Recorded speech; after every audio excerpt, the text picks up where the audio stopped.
Previously. 1, 2, 3.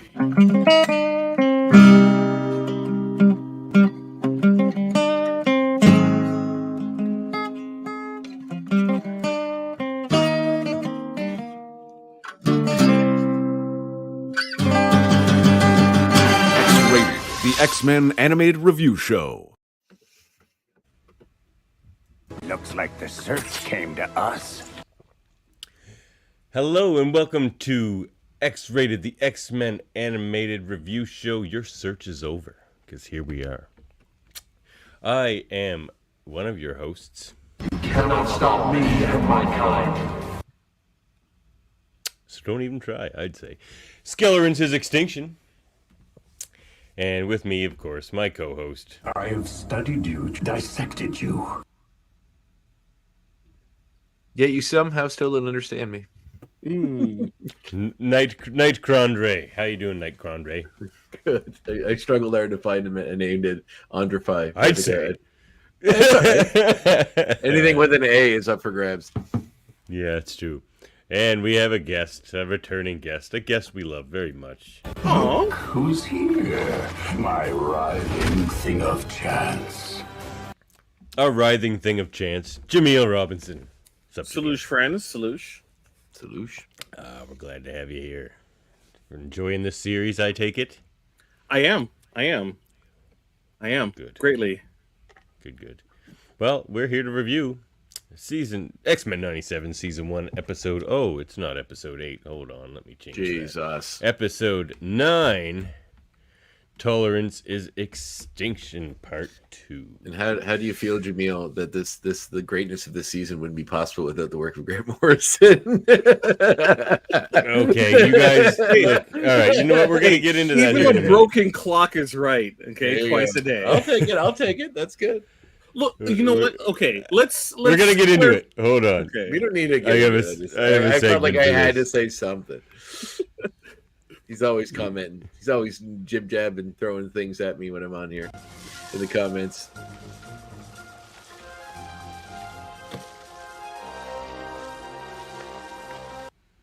We're going to call this one, even though it was the wrong theme music for it. No, we'll put this under the new X-Ranted segment. All right, Okay. you guys have it out. I've been Oh, I don't looking want. forward to this. No, No, you're having it out. You're having it out. What's the argument going to be? I like Grant Morrison's work, and he's going to be like, I don't. That's the argument. That's going to be. No, Jaemeel can get better than that. No, but I mean, we don't need to. That's the extent of where it's going to end. I'll keep it very brief. Very Okay. brief. My main issue with Grant Morrison, and specifically runs that happen, is, runs happen. If you don't like it, you skip it. Yeah, it happens 100%. all the time. My issue with the Grant Morrison run is the sweeping change it had for the X books in general during that time period, where they decided to cut off a lot of the other runs in progress in other books, and to make a clean slate for Grant Morrison to do his work. So it was especially painful for me when I was really enjoying was it Warren? Adam Warren? No, not Adam Warren. It was the other Warren Ellis. Warren Ellis's run with Counter X, with some of the books like X-Force, X-Man, and Generation X. And it was moving towards a change in terms of the books, because the books were a little bit stale at that point. And they had to cut it extremely quickly to get to Grant Morrison stuff. So it was extremely biting for me.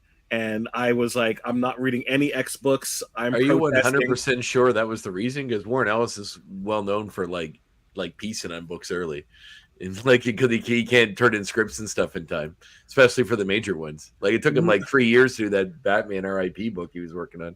Not R.I.P. Batman's Grave or whatever that storyline was. The last thing he did for DC before he got pseudo canceled.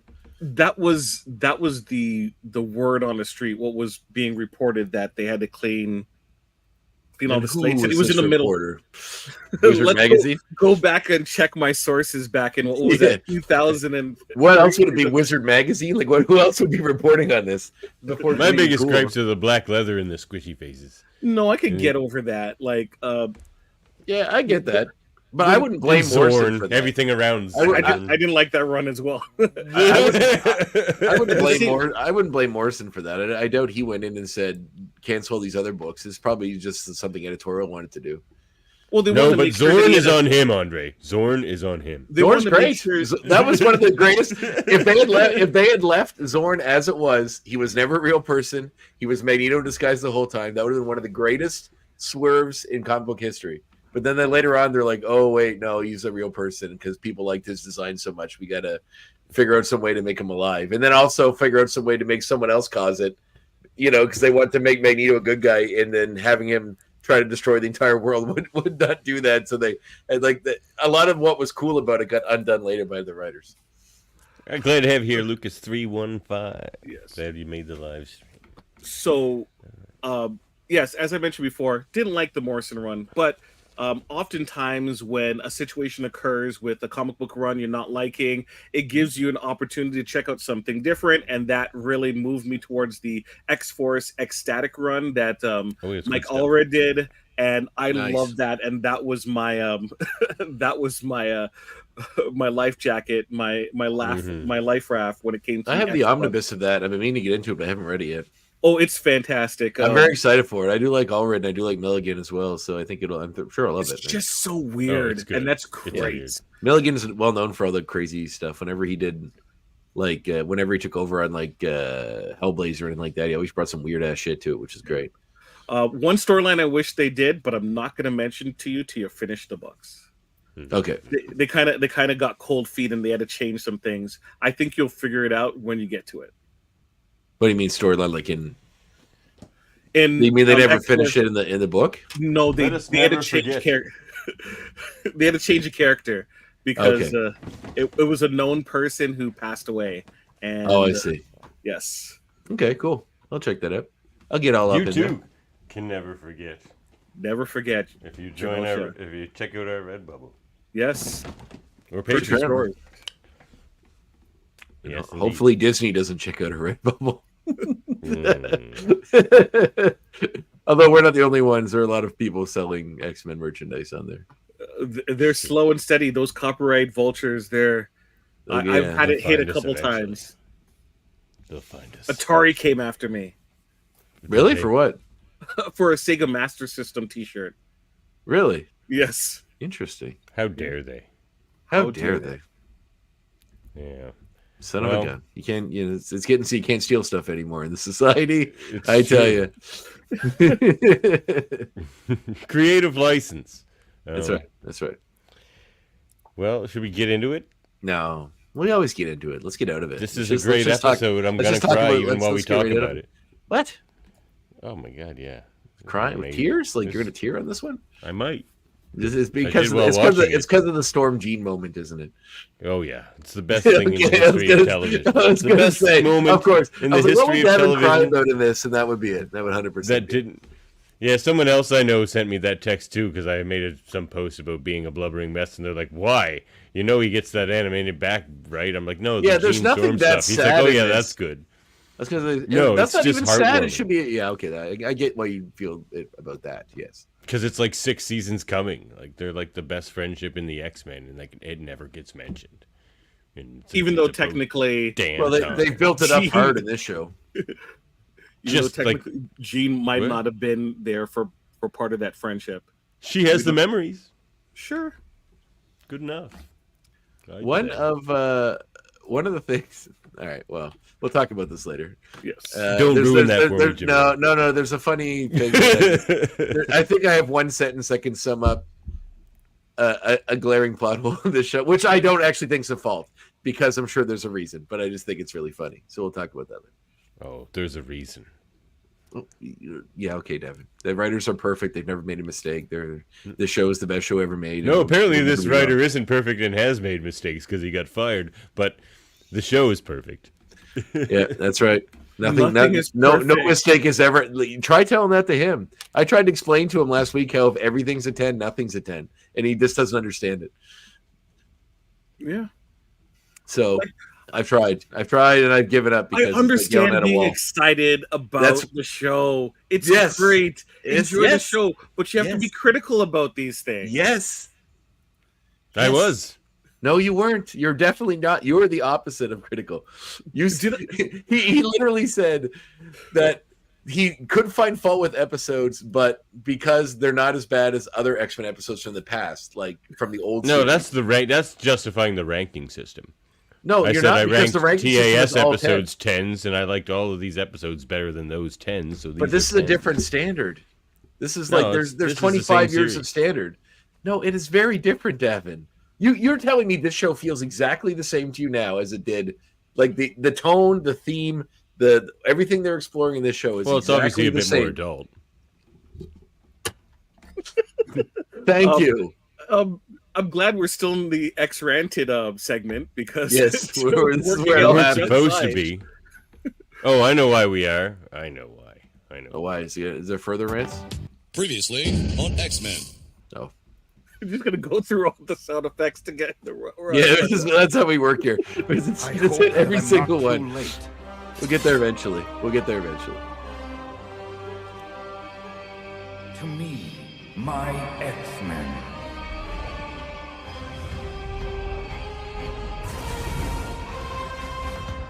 And then Jubilee's face is not there. Who else's face wasn't there? There was one other person's face.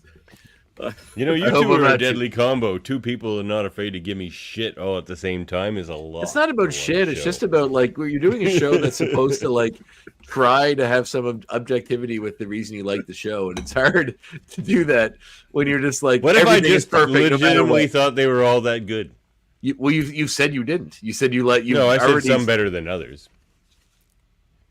Yeah, well, that's admitting that some aren't as good as others. So then the ranking Yes. system should reflect that, but it doesn't. No, but see, okay. Back me up here, Jaemeel. Andre doesn't understand the limitations of a 10-point ranking system. Like, you've seen me rank many Star Trek episodes at 10, but you don't expect me to like all of those 10s the exact same. Because you're a reasonable man. Let me remind you, Jaemeel, this is a system that he integrated. He came up with the X system, probably because he could go to X, and that's why he chose it. But this is the system he put in place.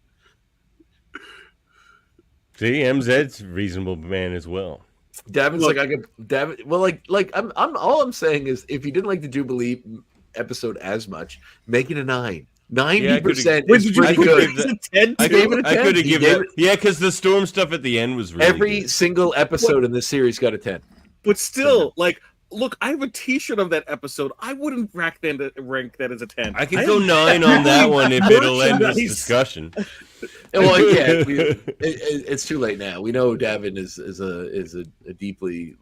so in love with X-Men that he'll let it all slide. So it doesn't really matter. But now that we've established that, it's easier to go forward. But it's just like I didn't let the Fox universe slide.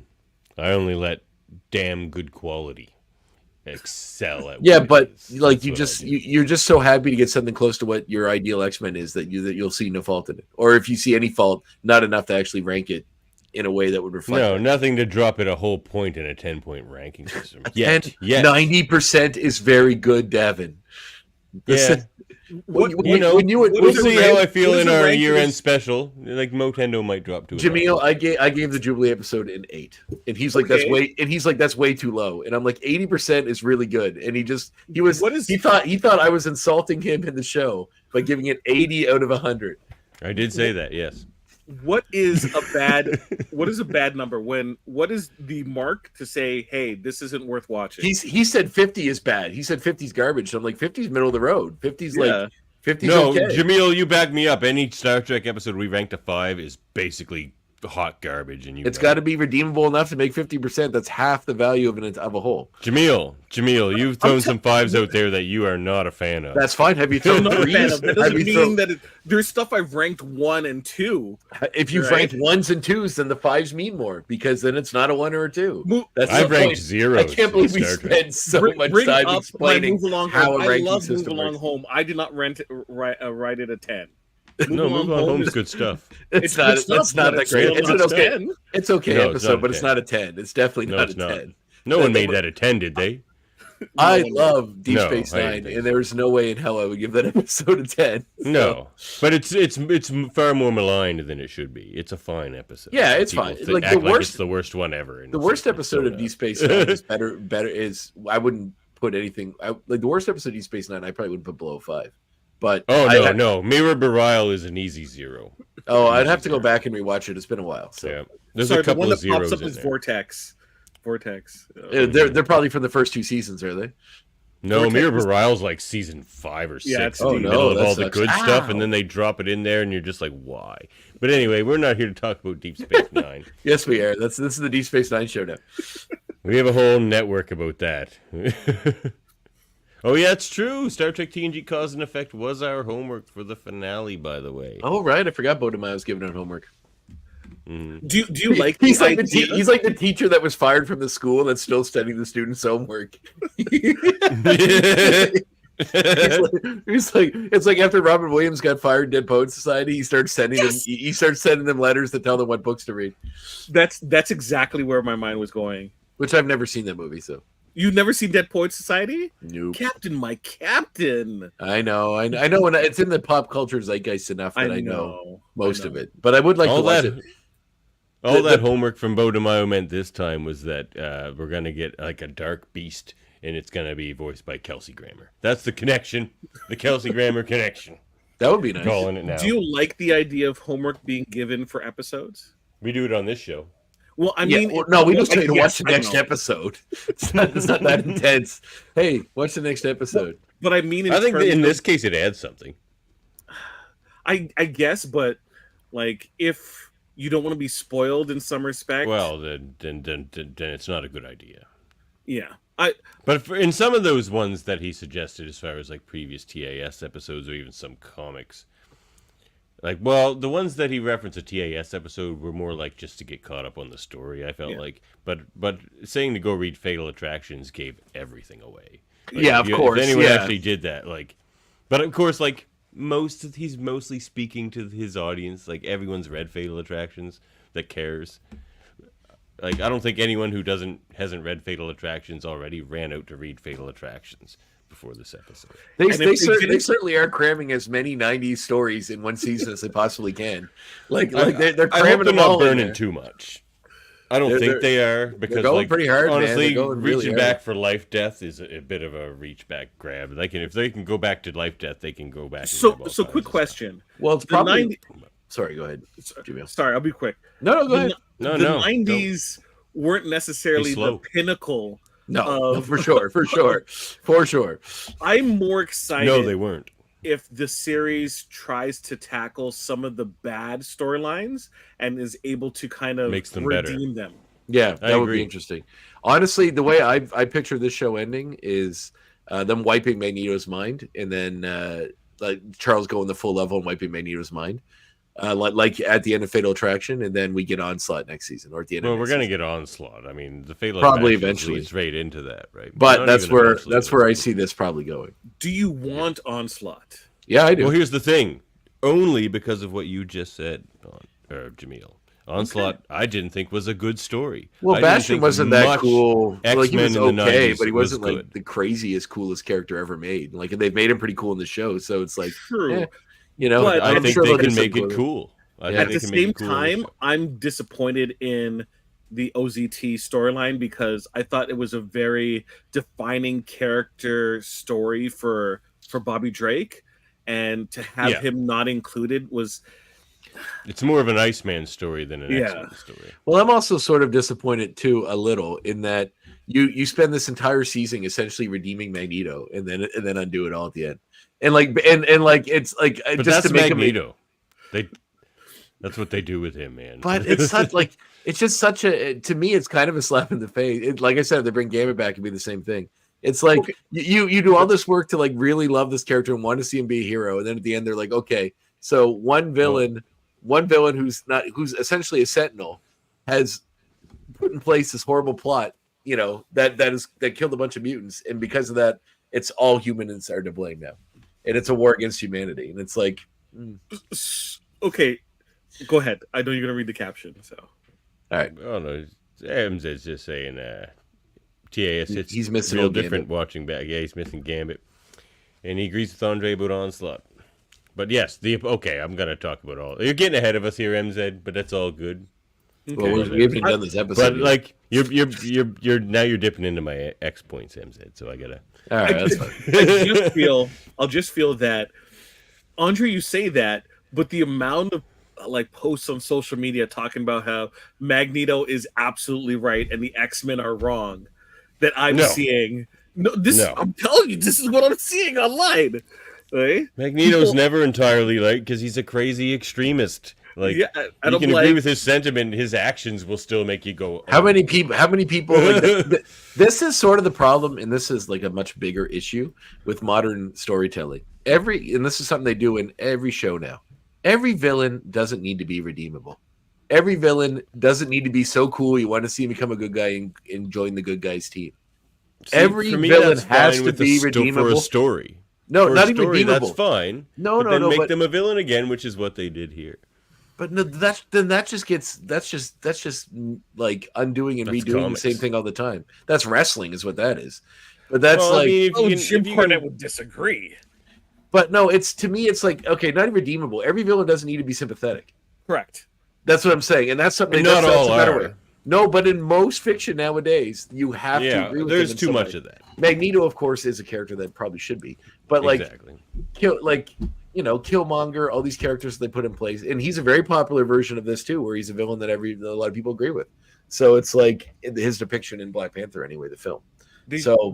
But what people don't understand is Killmonger wasn't necessarily right about everything. No. And Black Panther No, was able giving to- weapons away willy-nilly is not a good idea. I know, but the idea was Black Panther was the bigger person to see the lessons from Killmonger and able to move forward. Yeah. Right, that's what makes Black Panther better than Killmonger. So we don't take the Killmonger aspect and just like he's hot and he was right to an extreme.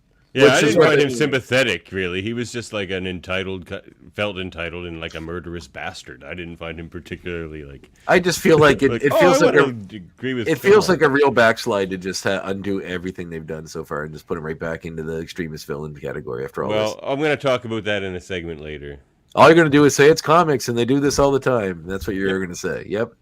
And that explains every bad storytelling trope or anything they undo for the rest of the time. No, it you see. explains Magneto. Magneto is a notorious flip-flopper, but it's because he's never really flip-flopping. He's trying to walk... Well, they talk about it in this episode. He's trying to walk this line in this world that keeps disappointing him. And they really, write that well in this series where he... In the very first episode, or maybe it was the second one, where he's like, "Don't make me let you down." And of course, Yeah, but that's like that. That's just to me. It's like that's good writing, good storytelling. it is that those episodes are great. But to me, it's like But why would you trust Magneto though? Yeah. Like after you get burned like the second time, it's like look, on this show though, he was only really a villain for one season. And the only time, because the second season he was teaming up with Charles, third season he helped out against something. He only popped. No, popped up man, the third Asteroid season. N with Fabian Cortez, that was all very villainous. Not really.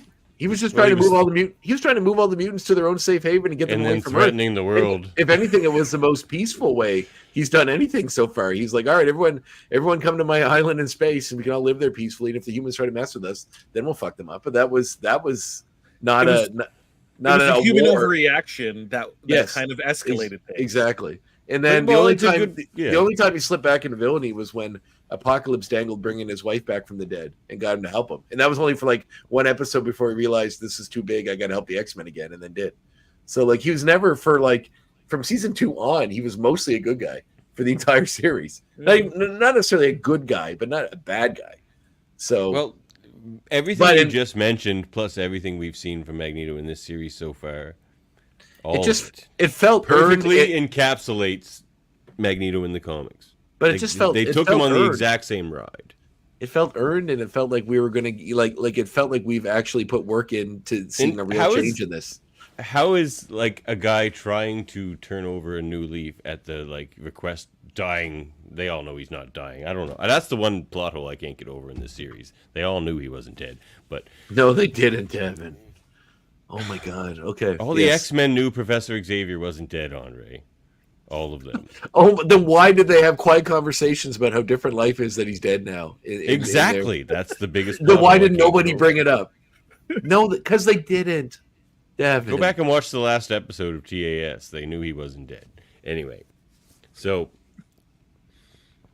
Then that makes even less sense. This show makes even less sense. because the That's entire the biggest plot hole. well, But then they get I don't called know out how for to- I don't know lying how to- about it, which I don't know makes how to sense. argue So with you it's like, anymore because That's not an argument. We agree But it on that point. all right, okay. Anyway, so what was I You think talking they never thought Magneto was dead? You thought they never thought he was dead? Oh, I was talking about Professor Xavier. no, not but you said Magneto. before. You said that too. You said the X-Men didn't know it was. Then you went off to this. But last week you said you didn't think that they never thought Magneto was dead because nobody Yeah, stays not for dead in their sure. world was your argument. Yeah, and because they didn't see a body, and he's an Omega level mutant, and then they saw a giant EMP knock out all this power. Yes, they can put those pieces together because they're not stupid, especially No. Wolverine. Okay. So for him to yeah. jump to that conclusion makes entire sense. Did Did you find that jarring, Jaemeel? That scene? My argument, Jaemeel, was when Magneto, when Wolverine says Magneto started a war with the humans. They had no way of knowing it was Magneto, and EMP wipes out them all. And Davin says, "Of course, I knew it was Magneto because they know he was never dead, and only Magneto could do that. Because in their world, in a world of Doctor Doom, of people from the space with EMPs, people from the future, Magneto's the only one that can make an EMP that wipe out all. And all who said it? Wolverine. Wolverine would totally jump to that conclusion. No, man, that makes no sense. He smelt it. Like, Yeah. He wasn't even there. He was back in America when Magneto died. He wasn't even on Genosha. Yeah, he still knows about it. Oh my God, Davin, you're crazy. All right, let's move on. You're insane. I can't argue. That's with you another anymore. reason he'd be suspicious. He where's was Okay, the Davin. Avengers? Where's Captain America? He's still looking for a shield. That's why he's not Probably. doing anything. Probably. He's not going to find that shield easily unless he's got a tracker on it. I mean, Rogue probably threw it right in through a mountain. Like it's probably in the middle of a mountain somewhere. How much adamantium is in that mountain, man? So much. Yeah, so if much. it makes Davin's argument make sense, then it's full of adamantium from the bottom to the top, and we should all know that because it was in the comics.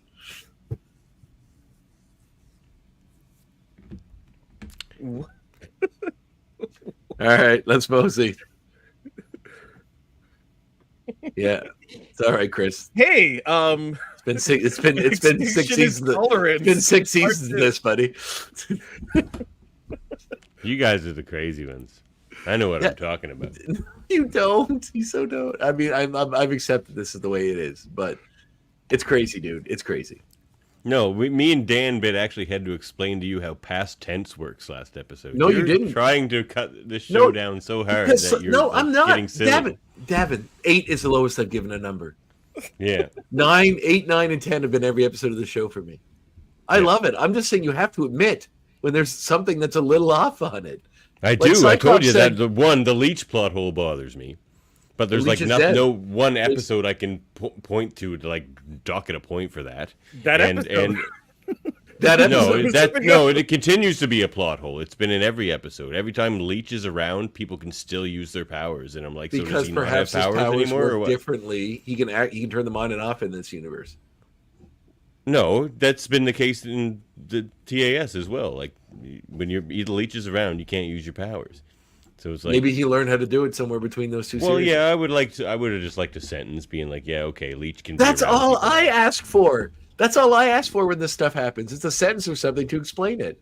Like that's all I want. I'm not saying it needs to be some globe shattering thing.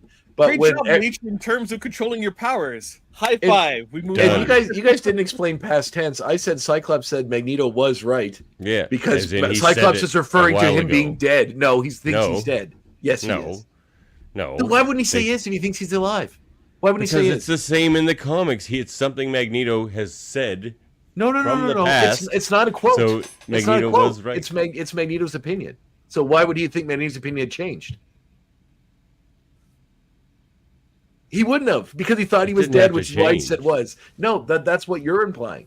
If he said was, that means his opinion had changed. If he was only referring to the opinion, it wasn't a quote. He didn't say Magneto. What Magneto said was right. He said Magneto was right, implying because- he thinks Magneto is dead.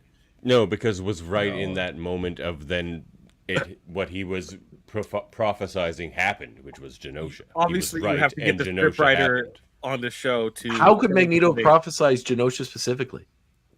Well, not specifically, but he Okay. prophesized that humans and mutants can't live together. They're Well, like, we're oh not yeah, gonna- we'll have this happy We're at mutant an country. impasse here. It's not going to get resolved. So let's just move on.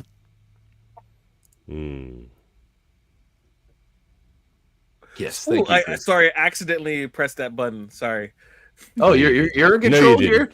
Jameel can in control anything I can Jameel's control. Yeah. Jameel's controlling. Just rolling. All right, let's get into this episode. I try to be. Let's get into this episode. Sure. It's been a contentious start. No, and I love this show. Like Devin trying to paint me like I hate the show. 8, 9, and 10 are the 8's the lowest I've given any episode. Most of them have been 10s. I think there was 1 9 and 1 8, maybe 2 9s. But like that's pretty fucking good. Eight Like, was number 3, wasn't it? Episode. It was the Jubilee episode, It was the Jubilee. the Motendo episode, which is still fine. 8's pretty good. So, okay, Gavin, but if that episode you were able to rate separately, like the first part and then the second part, if they all were intense. Oh, absolutely. I even said that during our review. If that Storm stuff hadn't come in at the end, it would have got a lower rating for me. But like that Storm stuff, I was waiting for that, and that was like. What if that Storm stuff wasn't in it? Because to me, that like episode, all the like Mojo stuff, it had no heart really. I didn't really care about the Bobby stuff. Okay, what if you split it into two 5s then? So the Jubilee stuff is 1 to 5, and then the Storm stuff is 1 to 5. So if you rated each one and then put those ratings together, then it would have been a 9. But that's not what we do here. I mean, we could do that when they split episodes, but they're not going to. That's what I do here, Devin. I'm a little more critical. That's just how it works, I guess. So anyway, that's interesting. But anyway, that's why that episode got an 8. What a great That's start. the most convincing thing you've ever said. But anyway. Because you don't listen, you don't care, you just have your opinion, and you're never going to convince you otherwise. That's not, and you don't know. That's 100% true, David. I've listened to every episode of the movie podcast. That's 100% true. There is no fucking way. You just don't admit. You won't admit it. And I loved the last one when the girl just said, "It seems like you hate this thing because it tried to be artsy," and she was 100% right, or they were 100% right. No, 100%. because it was too artsy, and it just made it like. I couldn't connect to any of it. I found it kind of. They have too much style. I hate it. You've never seen something that was too artsy? Andre, Just they seemed to sacrifice story and enjoyment for the just story's great being in that. artsy and weird. Did you like Primer? Oh yes, yeah. Okay. Yeah, I love Primer. Just asking. I wouldn't say it was the greatest thing ever made, but you know, it's fine. What? It's the best. It's the best mathematics movie ever made. How dare you? I would give it a 9 out of 10. That's pretty good. No, not good enough on this system. It's too low. It's the limitations of the 1 to 10 scale. That's too low. That's 90. That's not enough. That's not enough for a scholarship. I read into the. No, it is. I feel for you. I feel for you because many moons ago when I had my own podcast, we wouldn't do numbers. It would be, is it worth what we would say, describe how this movie makes you feel. Is it worth watching? Do you want to watch it again? Do you think some people should check it out? That's what we do on Hold Up. You also you're a little bit more rigid in terms of it has to fit into certain categories. In the description, you go into more detail, but we would try to avoid the whole like ranking process. Right? It's how we feel. Yeah, I about can get the that. That's what process. That's where most of the contention comes in, I suppose. If you feel as though the movie deserves a better rating than the other person gave you, but if you just realize that this is how they feel about it for whatever reasons they have, then that's it. Yeah. So, that's how I feel about Out of Sight, Davin. That's how I feel about Out of Sight. I've never seen that movie, but I've heard great things, and I do plan on watching it. Well, Davin will tell you bad things about it. That was that a Soderbergh movie? Okay. Was that a Soderbergh movie? It was okay. Well, I'm sure I'll probably like it. I think I gave it a Hold Up. I think you did, but you did. I drag just didn't it to think the Jennifer Martin Lopez was very good in it. And there's a scene where you definitely can't tell if her father is her father or her older lover. Like that's definitely a scene that happens in that movie, and that's weird. You knew that. You admitted that was weird, Jaemeel. I'm just thinking. I can't change your opinion on that because I read the book, right? Yeah. So I have a heavy involvement in the certain character. So how things are presented, it doesn't click that way with me. So I can't disagree. Yeah, fair enough. Let's get into this Extinction episode. is Tolerance, right? Part 2. Tolerance is Extinction. I think we've covered it, guys. This is a good show. This is good. I think we got it all. I think we're done. Magneto tries to blow up the world. The X-Men stop him. All right, we're done. No, I'm just kidding. All right, fine. Let's get into this. So we get the intro again, and we see Storm is back in her rightful place in the intro. in her new So costume. is Xavier. Yes, Xavier's back in the last one, I believe. Oh, okay. But So then is Storm, I think. we get some sad music where we see where all the characters are at in their respective journeys. Magneto or Charles waking up in his bed at the school. Magneto putting on the old purple and red again, which is nice to see. Although I did like that purple and white costume with the big M. Yeah, that was kind of cool. I like the new mutants look. Yeah. We see Bastion walking through his town where everyone is frozen because they've been deactivated, and carrying his mother's hybrid and the Sentinel corpse with a little tear. So like I don't know, like did we need that? Like we need to connect it. Like that's what I mean. I much prefer this villain to just be a cold, heartless bastard. We need to see him be sad his mom's dead. Like but that didn't really resonate. That's what I mean. It doesn't Did you need really to be care? sympathetic. Like, no, but I don't think it made him sympathetic. He didn't care enough about her to turn her into a mindless lackey of his, like a mindless. Yeah, exactly. Robot. Like that was like a crocodile tear, man. No feel for that guy. Well, for nobody, because there's nobody there to see it, so he actually has feelings. Like this is what we're seeing. The TV is on. The TV show is watching me right now. Let me shed a tear. Yeah. But also, this is something that's to me a little bit of a weird thing too. Is we just so at the end of the last episode, we're left with DaCosta and Jubilee being told by DaCosta's mom to go with the Sentinels, right? Mm-hmm. And then this episode opens with them running from a crowd that are chasing them. They got away. Okay. Yeah, there's a mat with conclusions on it, Andre. I'm jumping to conclusions. Yeah, you got to jump. I guess I need to jump. That's a genius idea. In a jump to conclusions, man. So we see them defend themselves against the humans, and I'm assuming get away. Another conclusion. Yeah. Storm comes down and saves them. Well, different powers for Jubilee, though, too. Right. Well, we established that she was more powerful last season, didn't we? Or last episode, sorry. Yeah. Did you miss the part where Storm and Forge saved Jubilee? Not yet. That happened. That happens in a second. It flashes to white. I'm watching the episode as I'm talking about it. So okay.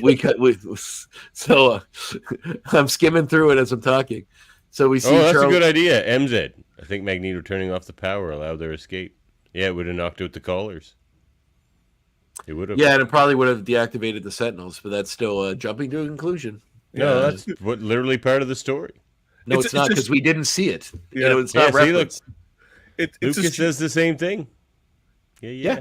But we didn't see. So no, I wish we could see all the planes that we crashed. didn't can't see everything. No, I know, but you don't have an answer either, as I don't, because we didn't. That was see the it, answer. It's not referenced. No, that's a conjecture. They don't know that. They assume that. You need too much concrete evidence. Enjoy the story. Am I saying it's bad? I'm not. I'm just saying we don't know. No, we do know. That's exactly what the EMP does. Why would he do it if that wasn't his point? Do we know that it happened right then? Do we know that they all right at that very moment that the Sentinels shut down right at the party in front of everybody? And then Jubilee and him went out to the street, and then a random crowd of humans started chasing them down the street. Is that what we're going to assume happened? I don't know who the random crowd is. That part I can't explain. then you don't know. Fuck, dude. Anyway. Well, I know what knocked the callers out. Yeah, I'm not saying that, but I'm saying to get to where they are now from where they were before. It's a lot of assumptions. Yeah, I don't know who the crowd is. Maybe they just saw them take off their collars, so they're like, they must be mutants. Well, I mean, they've established that the mutants are, obviously because of everything going on, the people are blaming mutants for the EMP and everything. Actually, they were probably dickheads from their parents' party. They all seemed to not care that the kids were being dragged out. Well, we do see we do see guys in the Friends of Humanity costume in the crowd too. So there's that too. So we see Storm and Forge rescue them from the crowd with some lightning. We see Charles surveying the destruction of the house after all the damage that happened before. We see Magneto essentially grabbing rocks and building another asteroid dam. We see Bastion putting his mother to bed. Is it he's grabbing rocks, or is he taking parts of asteroid M that has fallen to Earth? Did it fall to Earth? I thought it went off into space. Davin, this is where you come in. I don't remember where it went at the end. I thought it blew up, actually. Did it blow up? It blew up. So it could be pieces that landed on Earth. Yeah, it did blow up. It did blow up. So I don't know. It could be pieces that landed on Earth from it, but I think he kind of made a new one, is my assumption. But it's not nearly as big. That's an assumption. Yeah. It isn't. Look, ultimately, we can say that, wow, this episode was great. But when you have to like, I gotta fill in the gaps in terms of what's going on, that's a strike. And To me, that's a strike. Yeah, I don't let it bother me as much as I would if this was like a movie, because this is like a kid, like it's designed, it's 14 plus or whatever, but it's designed to be, and it kind of reads like a comic in a way, because sometimes they don't explain all that stuff. It's just the action keeps moving. Mhm. But like all I'm trying to tell Davin and just get that small seed of an idea across to him is that yes, if you have to ask a question like that, sometimes it's a misstep. And I'm not saying it shatters the value of the entire series. The way you talk about movies, I feel like you don't hold movies to the same standard. I think if a director of a movie you liked made that same choice, you'd be like, that was an auteur choice, and that's why it's the best movie. There's lots if of the Coen brothers did that, didn't fill in all the gaps. They don't fill in all the gaps, man. But it doesn't bother you. That's all. Explain. Can you have an example? Did he really turn into a toad in Oh Brother Where Art Thou? Is that what you're asking? No, that was clearly shown to not happen. I know, but no, I'm absolutely. That's why there's was rating that clearly shown to not happen? That's why I rate things on. That's why I rate things on Letterboxd, and that's a 5 system. So a lot of the movies I rate are like 3.5. So they no fives, just 5s across the board. You really many movies that I dearly loved get a 3.5 or something because there's a few things that made me go, Well, if there's decimal points, it's not a 5 system. Okay, it's a 10 system then. But what's a 3.5 if you do it by 0.5s? That's like 7, like right? 7. Yeah, which is fine. So, it's just good. That's why a lot of movies get that, There are some, like, recently that I watched that got, like, I think the Fall Guy got a 4. Or no, that might have got a 3.5. Really? I'm going to see that in theaters. It might have got a 3.5. I'm not sure. But, that's still good. It was a good movie, I gave it a 3.5. But there's, like... says a chunk did fall into the ocean. Okay, there you go. You have it. Like Godzilla versus Kong, I gave 2.5. That's 50%. It's what about -1? What did you give? Oh yeah, I gave that one like a 4, I believe, or 4.5. It was very good. But like the Wolverine got 3.5. X-Men: Days of Future Past got 3.5. The Wolverine turned out to be the best of all of them. Really. Queen of the Dam got 2.5. Like, what did Logan get? Logan? We didn't get there yet. Okay. That'd be up there though, but like Devil in a Blue Dress got 5. That's an excellent movie, and I could see no flaws in that movie. I cannot be on that Logan podcast, so. Well, you don't like it? Oh no, I do not. I think it's quite overrated myself. So I laughed at the end of the movie. The third act is like one of the worst third acts. It's like when she takes the cross and makes it into an X, I lost it, and people were like, "What's wrong with you, you heartless bastard?" And I'm like that wouldn't even cross my mind if I was just really like taken aback by someone I just lost. There's a whole lot of stuff in that. Because branding is why you need the branding is the important part here. They put a Tim Hortons cup right beside it too. It's Canadian. Tim Hortons is Brazilian. But his name was Tim, so you cut off the Horton part and you put the Tim on the cross, and then you walk away. That's the way you do it. That's how it happens. That's really good. All right, so Storm and Forge come to the rescue. We see Forge is doesn't later on we get all of the characters getting these new costumes. Forge, I believe, is still in the original X-Force costume, which is cool. X-Factor, sorry, thank you. So we see that Storm's back. We're happy about that. Jubilee runs to her. We are. And in a heartwarming moment. We catch Jean Grey trying to get Cyclops and Charles to talk to each other. I sent Davin the meme from Austin Powers. That's pretty funny. Where they put the Cyclops glasses over Seth Green's character Scott, and then they have like Dr. Evil looking like Professor X in the chair, and he's like, and Scott's like, "You just come back after all this time? You want to be part of my life? I hate you." And he's just like, hug. And he's like, can I have a hug? Can I have a hug? Come on, forget it. Come on. And if anybody in this show is the character I relate to the most, I mean, obviously I feel kind of bad about him having a sort of a psychic affair with his wife's twin sister, but in his defense, he didn't know. Well, he knew after the fact when he was talking to her, but in his defense, he'd built a life with this person thinking it was her. Yeah. So, like, it's complicated. Oh, I don't know that was an affair. that they were having. When You she was ask your on wife Kenosha. if you're making out in your dreams with another woman that was also making out with you in their dreams, and you were actually connected. If you were cheating on her or not. They just lost a child together, man. I think you have to. You ask your partner what they would feel about that, and see what the answer is. You lose a child and see if you feel. Ask your partner and see what they think. If you were making out with Tiffany's clone and you're on the astral plane, I think she'd probably have a problem with it, regardless of the situation. But I think that the bringing a child into the world creates a bond and a connection. Okay, it goes beyond these things. I'm talking to two fellas that have no children here. People in the audience, we know. They know. Oh shit! You love that, Jaemeel? Eh? The way parents lord that over you. You'll never understand. You can never understand. True. I didn't understand. I didn't. Yeah, I can never understand complex human emotions because I never had a child. Never. I'll never get it. Precisely.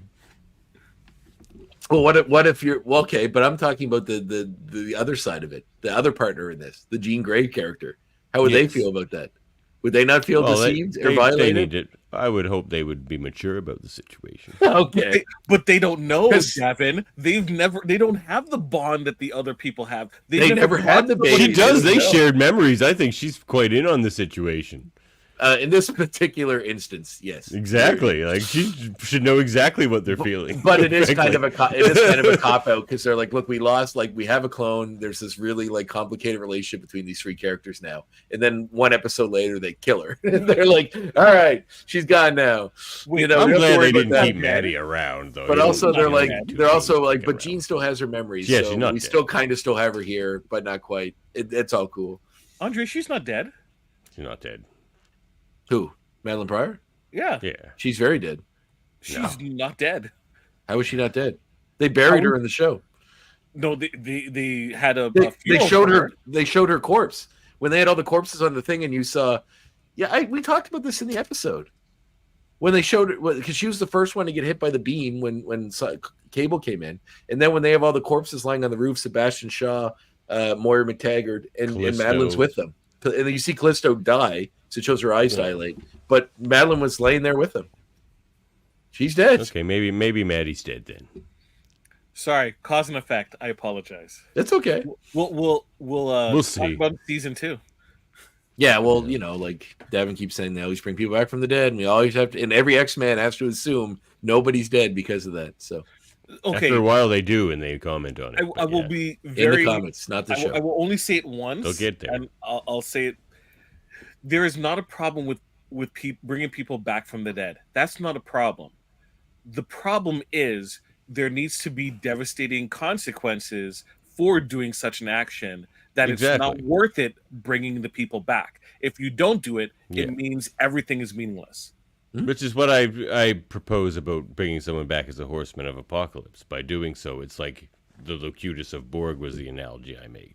Like, yes, Picard gets to go back to being Picard, but he doesn't get to stop the effect of what he did when he was Locutus of Borg. Like, as we see even in the Picard show, like, friggin' are you Shaw saying still hates him for it. Because we never got Gambit, Marauders kind of situation explained. Maybe they'll get that.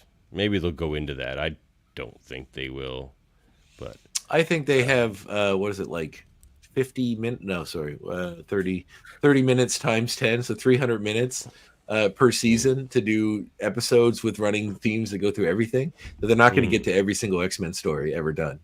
It's not going to happen. No. Although this season certainly tries.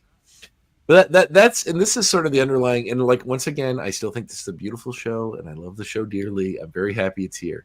But part of the underlying issue with me, it's very similar to the Amazing Spider-Man stories. And I'm going to explain this better here. So they made these two movies. Spider-Man has a lot of loss in his life, but it's spread out over 70, 80 years of continuity. It's not like every issue someone dies, and then someone dies the next issue, then the next issue. That's why the Amazing Spider-Man movies are so nihilistic. The first one ends You were with wrong, Andre. We didn't see Maddie's body. 100% we did. It was laying there beside them. Well, everybody's disagreeing with you in the comments. They say it's the one person. Maddie. Who's everyone? That one person? No, Is that MZ, and so two people. So two and Jameson. Okay. And, wow. Oh wow. The crowd, the legions. All two of those people are legion. 100% Dazzler, folks. Then, if you believe Andre's incorrect, go to the Facebook group. post pictures in the spoiler area to make sure that you prove you're correct. Okay, For Davin, those who believe that Davin is correct, Again, another one. Yes, Dazzler. right? Literally Post everyone says pictures it's Dazzler. in the spoilers area. We'll she's settle wearing the this same in earrings though. Facebook. She has the same earrings on that Madeline does. I'll send you the. Oh, look, the writers even confirmed it. Many thought Dazzler was Maddie. The writers even confirmed it. Is that enough for you?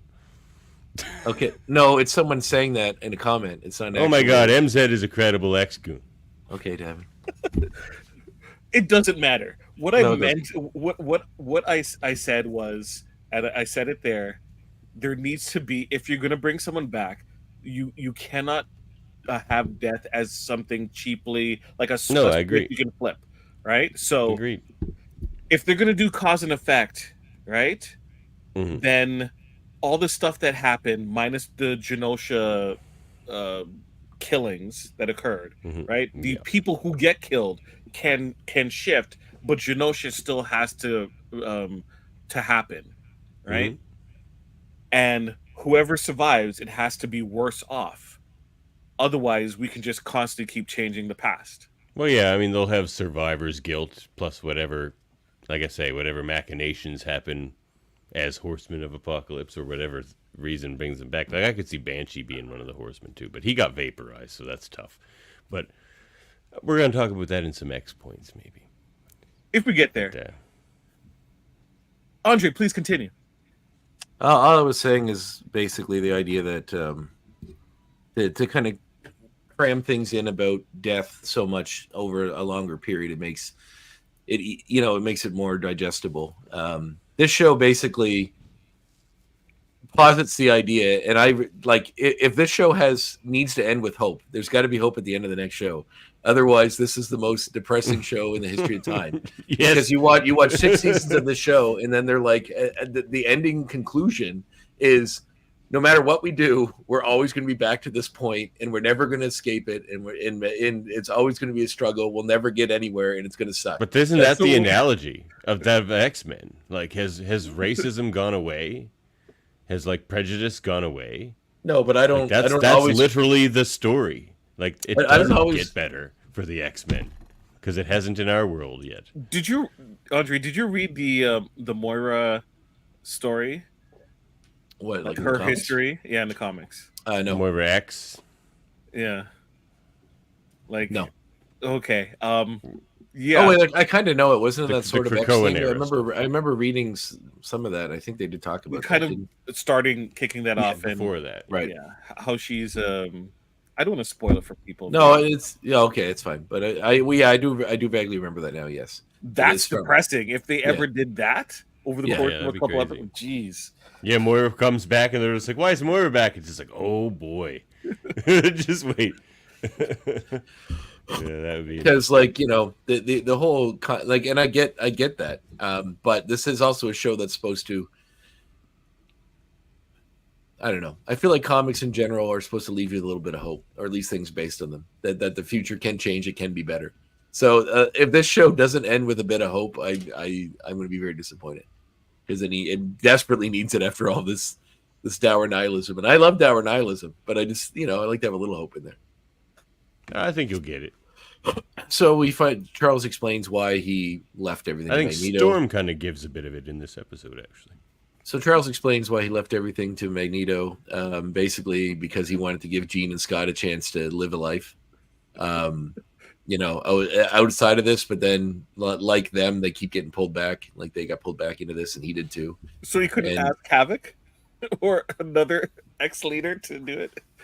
Nope, had to be or Forge, who's a good friend of his and a leader of another superhero team.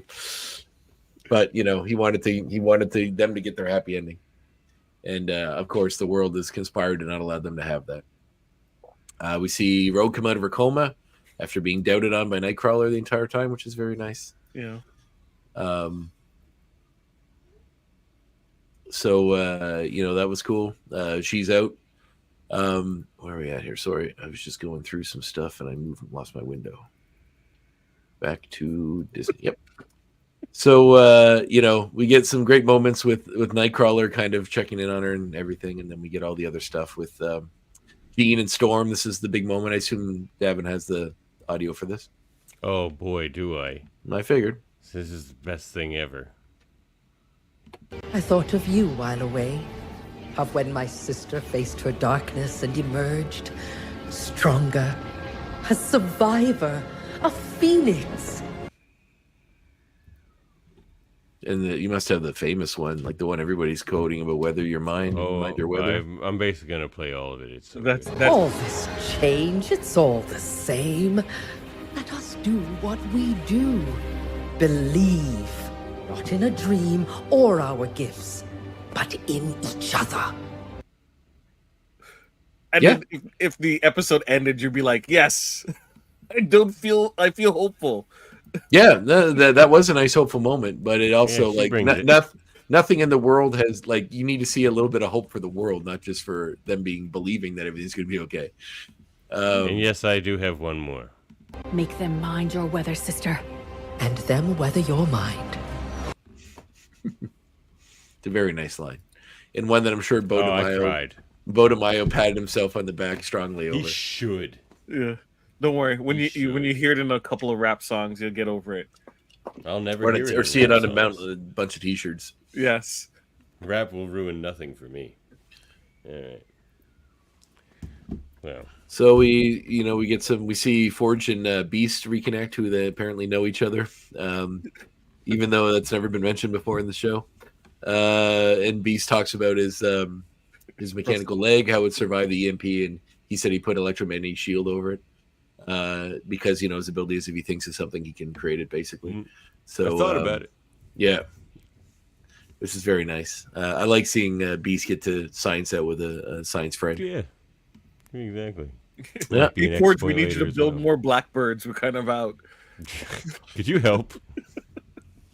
Why, yes, I thought you might need some, and I built 10 more. One thing I found interesting about this particular episode is they give Sunspot, now that he's joined the X-Men, has a costume. It looks like one of their recruit costumes, but it seems as though the rest of their costumes got destroyed in the battle, which is why they need to use the old costumes later. Yeah. But They he's would've- standing there. He's standing there wearing a new costume or a recruit costume. So one must have survived, I guess. Jubilee's like, I'm not gonna wear a recruit costume. I'm just gonna wear this outfit that we just stole from from the store. Yeah. Well, she always sort of wore her own thing with the yellow jacket and everything. Yeah. Her vampire look. It's great. Yes. It's pretty great. So I didn't- Go ahead. oh, you go ahead. No, go for it. No, a friend commented is like, I'm not really feeling this outfit. Why is she wearing this? And then It's all right. I like it. Oh, I It's like it's it, pretty- yeah. I like it too. It's kind of cool. I love all you these. gotta new mix it outfits. up every I like once the in a new while. Rogue one. The other thing that I think is very interesting, and maybe Devin has some reason for why this is possible, is so in Forge's house. Wait a minute. Hold on. Let me interrupt for a second. We have a guest. Hello. That's It is very- drop in. I thought there would be like a waiting room or like, oh, well, bring her in when whatever. No, we're very spontaneous here. Holly Chow's here with us, everybody. Oh wow! Hey, Hello. Ollie. Hello. One of only two people I think that can answer this question. Does a mall baby chili fries? Actually, on the contrary, I think everybody knows the answer to this question. Yes. And what exactly defines a mall baby? A mall Small babe. babe. Babe. small Thank babe. you. It's not I've baby. always thought it was baby. It sounds like baby to me. A mall baby. What sense would that make? That makes no What sense. sense does small babe make? I guess it does make some sense. It More makes sense. total sense. Fair enough. Fair enough. Oh my! Thanks for joining us, Holly. This is an amazing show. Yay! Well, I didn't see the first part of it because I wasn't here, but I No, we're trusted- talking about your show. No, yeah, not our your show. show. Yeah, we're not- Oh, not our show. X-Men 97 is an amazing show. Yes, Yeah, that, we're not- concur, yeah. agree. Once no, again, please go- does a mall baby chili fries? Is X-Men 97 an amazing show? Yeah, everybody knows Yes, the answer to that. exactly. No, No, this invited- podcast we is just- okay. Davin just invited you. Yeah, Davin just invited you on so we can all talk about how great our show is. Yeah. Well, I didn't know if you were just like, you've been talking for like an hour, right? So like, Yeah, I we didn't know have. if this was like this is a really good show, you guys. And Hey, we've accomplished welcome. very little. You're coming on to Yeah. a great show, Yeah, it's true. We've been stuck in the mud this episode, so I'm glad you showed up to pull us out. Suck in the mud this episode. Is that a you-ism, or is that a Nova Scotia, like, is that an expression? Well, I'm from Nova Scotia and I never heard it before, so. Yeah, man, maybe it's a Valley stuck thing. in the mud on this one. I don't know. That's right. I meant in this podcast. Yeah. But I spent some time in Nova Scotia. I was doing a movie once, so I was in Chester for a little bit. Oh, what movie? What movie? The Good House. Oh, right. Okay. Were you in that, Andre? No, I do some acting as well, but I was not in that one. So Yeah. Sadly, that would have been a cool one to be in. Yay. It was a great movie, I feel, and it's a beautiful place, Nova Scotia, and film Chester, a lot Chester in especially. Chester. Wow. Yeah. Chester's nice, yeah. They film a lot there. Like anything, I know From filmed a few things there. That show Haven was filmed out completely. Yes, they talked about that. So the hair and makeup crew were all like, "There's this show. I don't remember. It was a couple years now at this point, but like." They were talking about the show that it was about like buried treasure. It was like some legendary. Yeah, it was the Oak Island show. Oh, the Oak Island. Yeah. Because I think that's where they put us. The guy playing my husband and myself were in from New York, and I think is there an Oak Island Inn? Is that yes? Yep. Yeah, there is. It's nowhere near Oak Island. But well, it's close-ish. There's like a way to get out to it from there, but yeah, okay. I've been there. Stone's throw. Yeah, there you go. And it was something like they found it, didn't they? It's not like, or I feel like they said that there was some anticlimactic ending to the show, or it's like the Bigfoot show. Like they're never going to find Bigfoot. They just keep finding enough to keep you coming back to watch the show. I see. So it ends with hope. Yeah, okay. I guess. I'll dash those hopes. There is no treasure on Oak Island. But it's been a legend for many. That's what somebody who found the treasure would want everyone to think. Devin's sitting on it. All right, it was nice talking to you, Holly.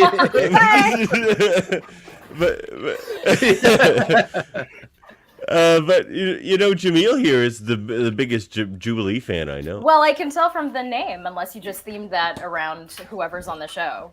Now it seems weird. Now it seems weird, right? I do. I've been a big fan of Jubilee since I started reading comic books. Yeah. So definitely come through reading first, not the show as an introduction. Well, it was kind of like Same intermingled. time-ish. So 92, I would have been, 10 years old at that time, way back in the horse and buggy days of the world. X-Men Adventures #1 and the actual TV show at the same time I was into, and I went back and I did a lot of reading. I have my slab that I misplaced here somewhere that was showing off. I was showing off a little of the figurines I have. Excellent. Oh, that's a great one. Yes. Yay! Have you found the regular? Oh, you do have the regular one. So I got the 8-bit, but I haven't been able to find the. I haven't been looking that hard, but I have casually looked around when I'm at a shopping place, and I haven't yet found the normal Jubilee that's not pixelated. Well, eventually, Jaemeel has connections. Eventually, when the stars align and you're doing a con. And I'm at that con, I will make sure I have an extra one for you. Do you go to cons outside of your area? Do you travel for far and wide? Yes. So I believe you were at WonderCon just recently. Yeah. I wasn't, at a signing, or I wasn't signing or anything. I was just I was on a panel. Missed opportunity by the organizers there. Shame on them. I'm going to be at SDCC for sure in San Diego. I'm always there. So hopefully stars align. Somewhere down the road. I was trying to get a prototype. I'm a prototype collector as well, and slipped through my fingers. But... So, do they auction off or sell prototypes later, or do you just have connections that you're like, "Hey, you gonna throw that away?" No, he was like, "Crap! I was hoping you wouldn't ask that." That's you don't bring up the connections unless you're ready to share them connections, or have people asking you about the connections at least. Yeah. Are they black market connection? No, well, you have to be careful. Now you're asking, Andre. You have to be careful because there are prototypes and there's scrappers. So prototypes are official, like actual prototypes, and scrappers are like unfinished copies that are made in. Scrapped. I see. Yeah. So people will try to push scrappers as prototypes. The most important thing about Funko prototypes are the legacy. So you need to know and track where it came from Funko. So the one in question actually did have a legitimate lineage, and unfortunately couldn't deal with the person. Now, your question was where did they come from? So Funko usually either gives them away through like their website or at events, right? Okay, So cool. there's communities that are based around tracking the lineage and selling them, and they can run, from different prices. Like the most expensive prototype I've ever purchased was 1K. Wow. Which one was that? What did you blow 1K on? Actually, I bought 2 of the same one. Wow. Because it's I'm a Kevin Smith fan, so Mubi's mascot. I bought 2 of them for charity. Jay and Silent Bob. No, it was the actual like the movie, the cow. The movie, the cow. Yeah. It's like the McDonald's logo. Oh wow, that's pretty good. You bought 2. Yes, I bought 2 of them. It went to charity. You're going hard into that idolatry. Yeah, for a good cause. That was a great reference. That is a great reference. I mean, that's what it is. It's literally what it's there for. The golden calf. That's what it's for. And this one is leaving me. This one I just sold, and I'm going to ship it out. Sorry, it's hard to see. This one is not painted. They didn't paint that. It's a prototype. It's not supposed to be prototype one. Yes. So that one went for 1.7K. Wow. Nice. Yes. Oh, so you really speaking of legacy, you must have been an X-Men TAS fan growing up, were you? Of course. So what is it like getting to voice Jubilee? Like, well, it's. I want to voice Wolverine, but they're not going to let me do that. But I mean, I mean, Alice. If Allison can step aside to send the elevator back down for somebody else, I mean, Cal might eventually too. You never know. Keep it alive. That's right. I love that. But I mean, this has been talked about a lot, but a lot of us cast members, and actually probably on your show because you've had a couple of the other giant nerds. I mean, the bigger nerds. I'm like a dilettante. Like I can't. I have enthusiasm for things, but have I like gone deep into the comics? Like I have 5 like boxes of long boxes of comics, but it was an inherited collection, so I'm still. Have I read all of them? No. Did I catalog them? Yes, but like. Excellent. You're the right kind of nerd. Same. I haven't read all my comics either, but definitely cataloged. Yeah. Anyway, AJ and Isaac and I nerd out a lot, and Guy grew up with it too. But to get to be on the show, great, awesome, amazing. To get to be on the show with frickin' Lenore and Allison Steely Smith and Cal and everybody. This is. We keep saying it, but it's literal childhood dreams. Like we went to sleep on Friday nights, Saturday nights, whatever, walking home from school. I was just like, whatever powers I decided that I had that day, that I was like pretending as I walked, from there to there. But that's how I think everybody. I mean, maybe it wasn't everybody. Maybe I'm just finding out that I was the only one. But like, I feel like that's how we occupied our brains as we walked. Going somewhere was just like playing privately in your head about like, oh yeah, and then what if a sentinel came right now? And then what if whatever? What if I made this entire fence, the ivy on this fence grow because that was my mutant power, and then as I walked by, it would grow. Oh, I love that power. That would be my power too, Holly. Growing, not killing all my plants. What if I could talk to these dogs and they would want to follow me around and be my friend, or what if I could communicate? Whatever. Like this is the game. This is the spark, right? This is what these properties did for us as kids. Definitely played that game. When I fallen asleep in class, I was just using Daredevil's powers.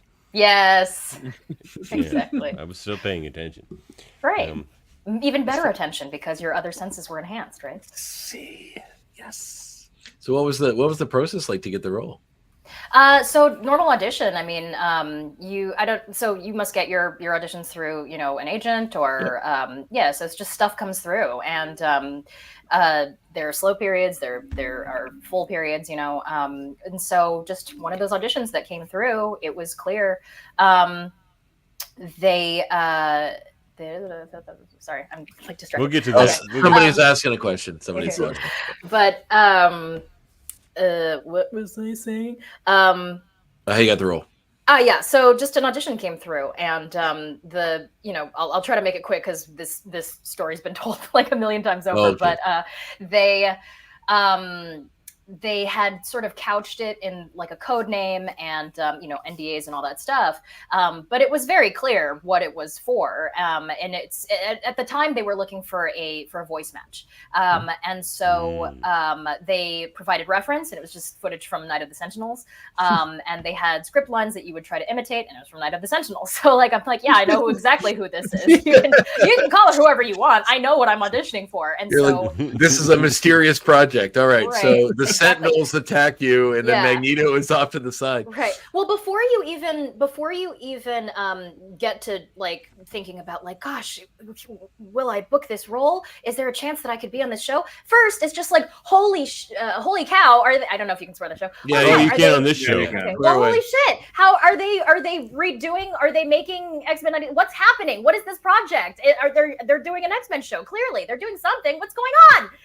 The Sentinels. This makes no sense. Yeah. Well, so just as a fan, you're like, oh my god, this is happening, and I can't talk to anybody about it. But apparently, it's and I think maybe I tried to Google it just to be like, is there have deadline articles been dropped about this? Is there any information? No, there wasn't. So so very early on, and so you also don't even know if the show's actually happening, because sometimes it could just be that they are if they're sending out audition notices and stuff like that, it could just be like, maybe it's for a pilot, maybe it's for is the whole thing happening, and maybe they are at this point making the show, but that could go away at any second. So you have no idea what's actually happening, which is part of the reason they keep it secret, right? So I sent in the audition. I sent it back to my agents, just saying like, well, I hope I'm close on the voice match, because I have been preparing for this since I was 8 on the playground, and we were playing and like bossing each other around about like, no, that doesn't sound like it. It sounds like this. I think I sent to my agents then the picture of me as Storm for Halloween when I was like 9 or something like that. And so, my agent just replied like, cute. And then, but with auditions, as you're just throwing your letters down a well. You don't get feedback. Oh, yeah. You don't get any notice. You don't have no idea if you're in the rounds or whatever. So let's say that was like April. I think it was August. Yes, it was late August when I got the email that they wanted to do a test record, and then I was out of town at the time. I had just arrived where I was going, and I was like, do I need to turn around and come back? They're like, no, we can wait till you come back. And so I got back to the city. I went into the studio for a test record. It was brilliant and amazing, and I think that I made it clear. Actually, the team, first of all, I didn't know that the test record was going to be that they were going to see me, because it was voice only. I hadn't been into the studio for anything, and so they had the Zoom thing, and I don't think I had any makeup. It was like 80, it was really hot in New York, and so I had like a torn up shirt. It's like a Cowboy Bebop shirt that I had cut down because it was getting old and faded. But so luckily, they were like, hey, Cowboy Bebop, recognize. So I'm like, okay, that's good. But like, my hair looked like garbage. It was just like, it's like, okay, well, close your eyes and just listen to the voice, I guess. But I think we bonded over. I think my enthusiasm probably came through. I think I also probably said it directly, explicitly.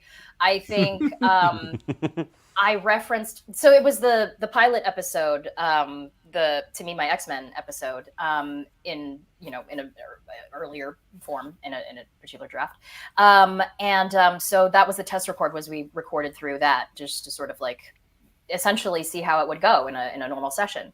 And they felt the need to explain to me why Val Cooper was like on a treadmill, on an elliptical. They were like, well, so this is a reference to, I was like, oh, I know. Like my brother and I, even when we were kids, thought that was hilarious, and we're always imitating, like, did they have good reason to feel threatened? It's just such a distinctive delivery on that, the president on those lines. But anyway, so I referenced that, and they were like, cool, okay, like, I see.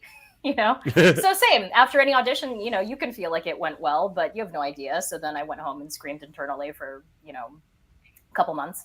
And then maybe like a month or two later, I got the email that, we had an offer.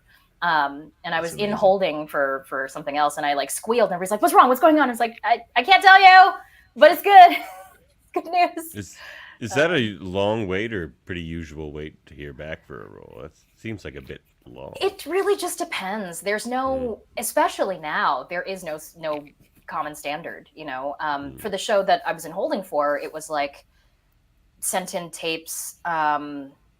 I don't know, several months, and then there was a Zoom callback, and then it was like months, and I was heading out of town, and I emailed my reps to be like, "Hey, I'm heading out of town these days. I'm guessing I'm out for like, you know," they said the start date was like this, and that's in like 2 weeks, so I couldn't possibly still be in contention, right? They're like, "We'll find out, but make your plans. We'll find out." And then later they were like, "Actually, you can still go on this trip, but you're still very much in the mix. So, that those outside dates were for table reads. You can do that remotely. You don't have to be in LA." So yeah, you never know. That was like months. That was, it could be. Sometimes it's, I don't know about years, but like sometimes it's really quick. Sometimes it's like, oh, we're casting this, and then you would work next week or in 2 weeks. And then there are different rules from on camera to animation. Like it's the Wild West. So MZ here is wondering, he's asking if he could hear about your reaction when you found out that Alison Court would be in an episode. Yeah. And he thought it was awesome to hear you both interact, and so did I. So did I. A great passing of the torch, I thought. Yeah, it was amazing. They told me, so they don't give you like an overview of the episodes, right? They probably had some sense of what they were going to do, but so I'd get a script for a session, and I wouldn't get it I usually wouldn't get it until the day or two before. So then I'd be up late, trying to read the scripts, and aside from trying to prepare as an actor, just like greedily reading it as soon as they sent it. But I think in one session they said like, oh, there's going to be something where you get stuck in a I think Mojo traps you in a game is like all they said, which already sounds awesome. Yeah. And then they may have said that it was Jubilee in particular, as opposed to all of the X-Men or something like that. But either way, I didn't care. It was awesome. It's all awesome. Then I think the day of, actually, I think I remember this day because it was kind of a Jubilee episode. I was at work that day, and something had happened where I didn't get the script. They thought I had been sent the script like, a couple weeks ago or something like that. And I was like, no, I haven't gotten anything yet. And then it was like, in 2 hours, I have a session. I haven't gotten the script yet. And I'm at work. When it comes, I'm not going to have a chance to read it really. So, so that happened, and I went to the session. I'm like, "I'm so sorry, you guys. I was only able to like skim this," and it's especially, of course, you don't want that to be the case at any time, but especially your episode, you know. So I was there and sort of doing the thing, and at the end of it, I think they said like, "Okay, I think that we've got it for you," and I was sort of like, Am I also reading the Abscissa lines? Like, am I just sort of putting on an older voice? And they were like, "Oh, no, we have something else in mind for that." And I knew. Like, that's awesome. That was like, I couldn't believe they didn't come wait a right out and minute. tell you. That's funny. You know what? I might be eliding the situation. I feel like they told me at a previous session that, like, okay, maybe it was like we That's ran still long pretty and they're awesome. like, you have to come back in tomorrow or something, and we'll do the but and in any case, like, I had asked if that was going to be if it was going to be me, so we didn't get to record together. I think it was later that they were able to just play me some of her dialogue that she had recorded, but it was very moving, obviously, to hear that. And I've talked about this in different interviews, but it was it's one thing to sort of just have her blessing, because she's been very generous and spoken she's been very vocal about being supportive and having been the first to step back and just open the door for somebody else. but to hear her voice and be working on the episode together, that's really getting to be colleagues, getting to be peers with your predecessor and one of your heroes from this show. That's awesome. That is. I really enjoyed that episode. I'm rocking the t-shirt for that one. I had to shout out John Davies. We did the pixel art for the episode. Oh, awesome! It took a while for me to get it because they're not selling it in Canada, unfortunately. Oh, I see. So I had to mail forward, but eventually it made it here. So excellent. Very, very happy about it. Excellent. So, with is it a bit of a? I don't know if regret's the word, but it would probably have been nice to record that with Allison Court. Do you think it loses anything? Even in the old series, like for a while they all recorded in the same room, but then for like seasons afterwards they didn't. I just wonder if you feel like there's anything like lost or maybe even gained. I don't know. I feel like I've only gotten to do like most of the episodes we're not together, so it wasn't very different than at the time it didn't feel especially unusual or especially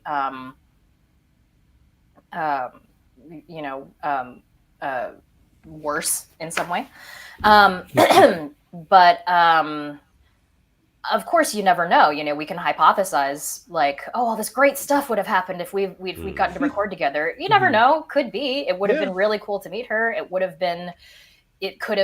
might have added something to what we're both feeling as actors that also applies to the characters. It could have been whatever, but any number of factors affect an episode from the time that it's conceived of to the time that it airs, right? Like that episode in particular got rewritten when I read those scripts, right up until I don't know when they eventually did this, but I don't think it was I didn't hear about it until pretty close to airtime that it was being split into separate mini episodes with Storm's plotline and with the adversary and everything.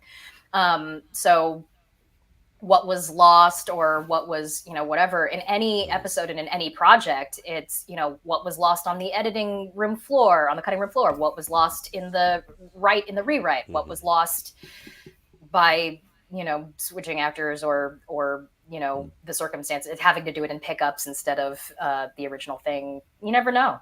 But I think that our cast, just watching these episodes, because we don't get to watch it any earlier than you do. We're waiting for midnight or 3 a.m. for you guys. But 4.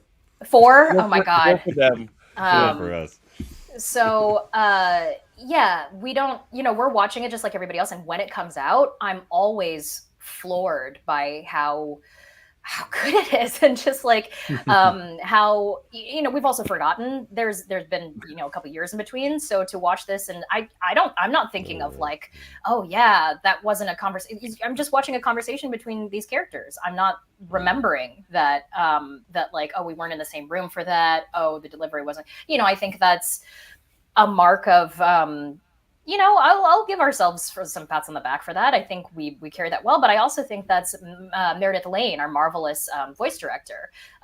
Just she knows what the selects were from somebody else's session, and so she will remember like how to direct us for the delivery and in that. And they try to help us out. They'll try to give us any resource they can. If there's playback, they'll try to play it back for us, or they'll they'll if it turns out after these 2 sessions, oh, they don't really cut together well, they'll bring you back and have you re-record stuff.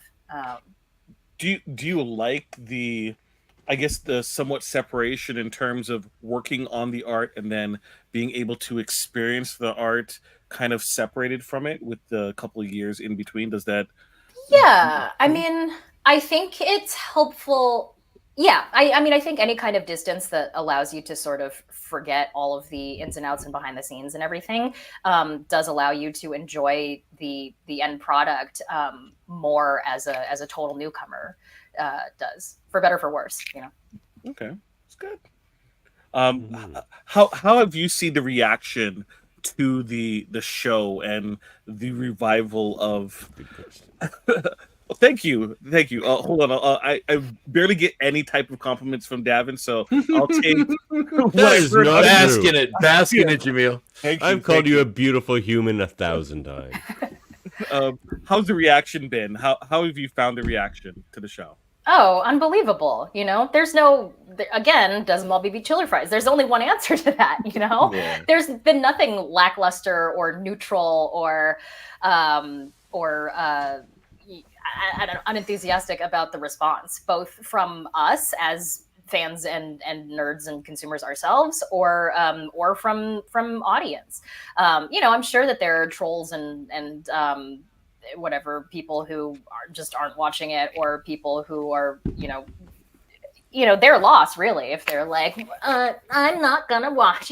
Fine. It's fine. Or people for whom fair like well, it's not for me. It's like, okay, well, it's not for everybody, but I can respect that argument more than most. Those people for whom it's for, they're loving it. So that's what more can you ask for, really? For some people, it's all 10s. For others, it's all 10s and maybe all 8. All 10. We had this argument. We had a bit of an argument earlier about the rating system we have on the show. I gave one episode an 8, and Davin thought that was far too low, which to me is an 80%, which is very high to me. It's still a great episode, but mine goes up to 11.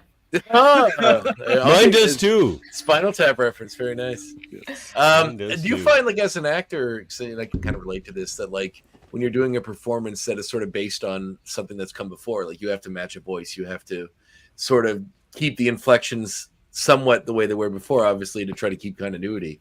Do you find that sort of like limits you a little, or is it just in a way that like you have such a reverence for the source material that it sort of lets you ignore that? I think it depends. I think it varies situation to situation, and I think it depends on a lot of factors.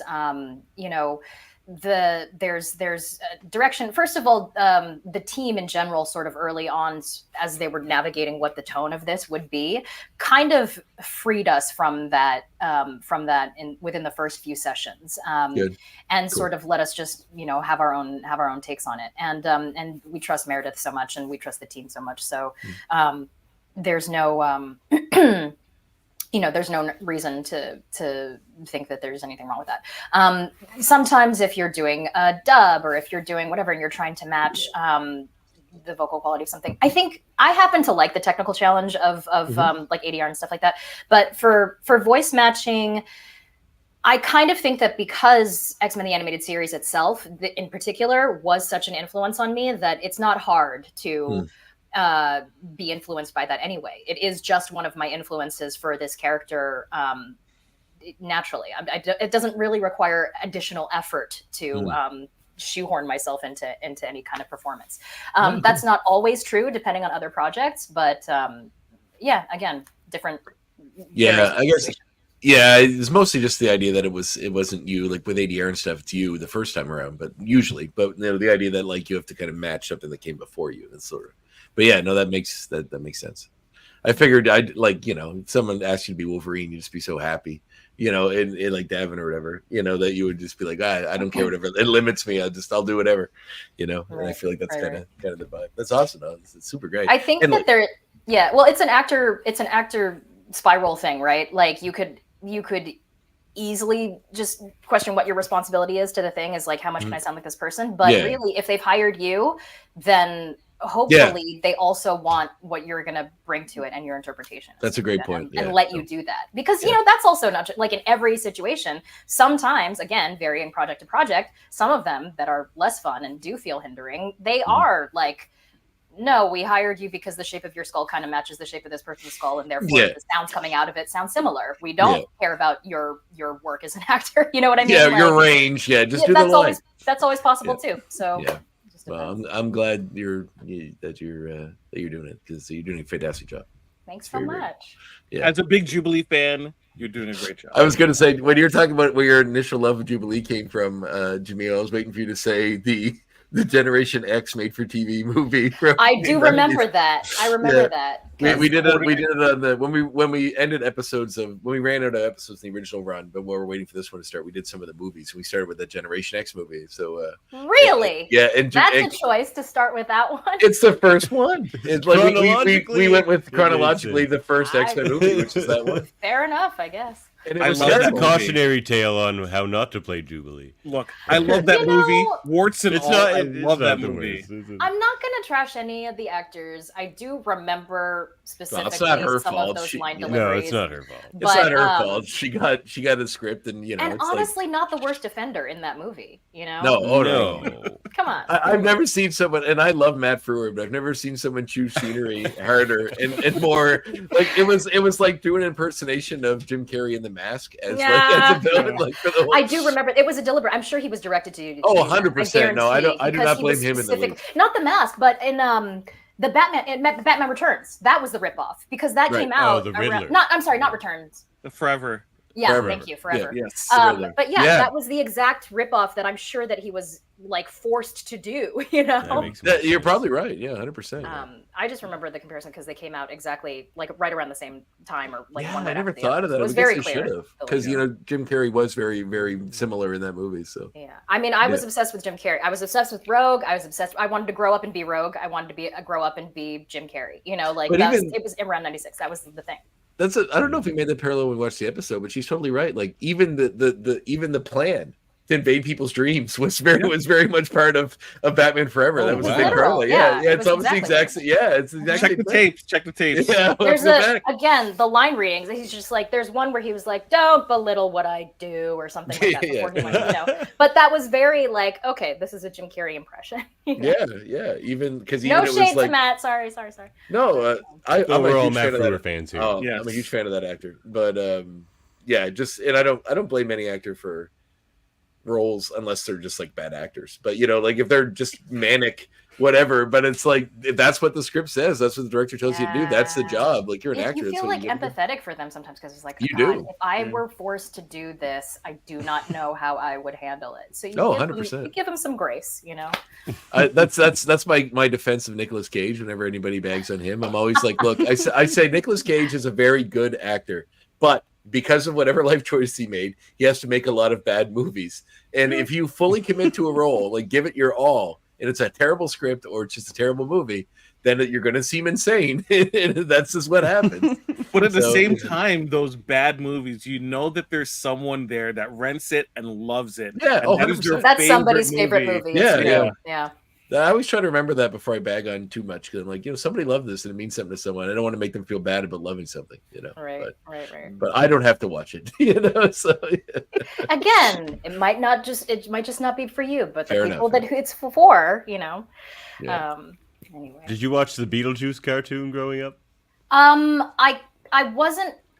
There were like weird rules around what I was allowed to watch. Was that when Nickelodeon? Was that on network TV? I guess it would have been different from country to country anyway. It was made in Canada, so that's why we got it. I think that they got it in the States too.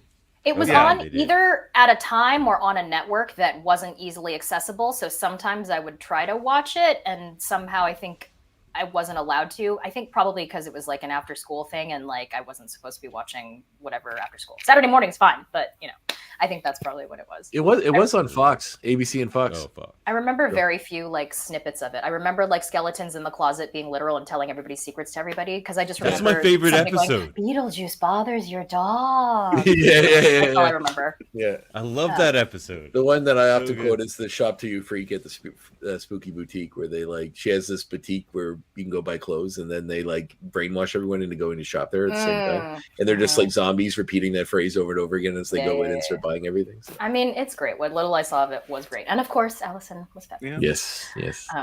Great. Oh my God, I'm so sorry, you guys. I have to go. No, we appreciate you popping in. Thank you for all fantastic. Of your time. Thanks so much, you guys. Super fun, and enjoy the finale. Oh, we can't wait. We're very excited. Do you stay up till 4 in the morning, or do you wait till a reasonable hour? I watch it when I wake up. Okay. Davin might be awake because he has so I don't sleep anyway. Yeah. I can't really? sleep. You're I just can't up sleep at that on time Tuesday anyway. night. Yeah. Tuesday night you can't sleep. Great. Well, thanks so much, you guys, and enjoy. Bye. Congrats on season 2 and hopefully more seasons. Yay. Okay. Bye. Thanks, Ollie. Thanks, Ollie. That was a nice surprise, Davin. You didn't tell me about this. Yes, I did. You said we were going to interview her in her own episode later. You didn't tell me she's going to pop up on this one.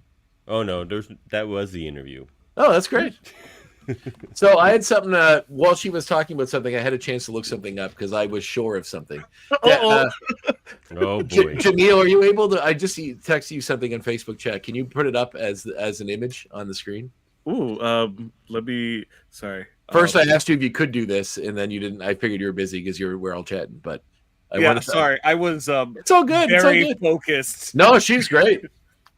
Let's see. Oh, wait, what did that guy say about me? Which episode? Yeah, exactly. Notice how they didn't specify which episode he gave an 8. I did it. Exactly. And you know what? She reminded me of why I defended that as a 10. Actually, the passing of the torch stuff with Absissa and Jubilee was really good.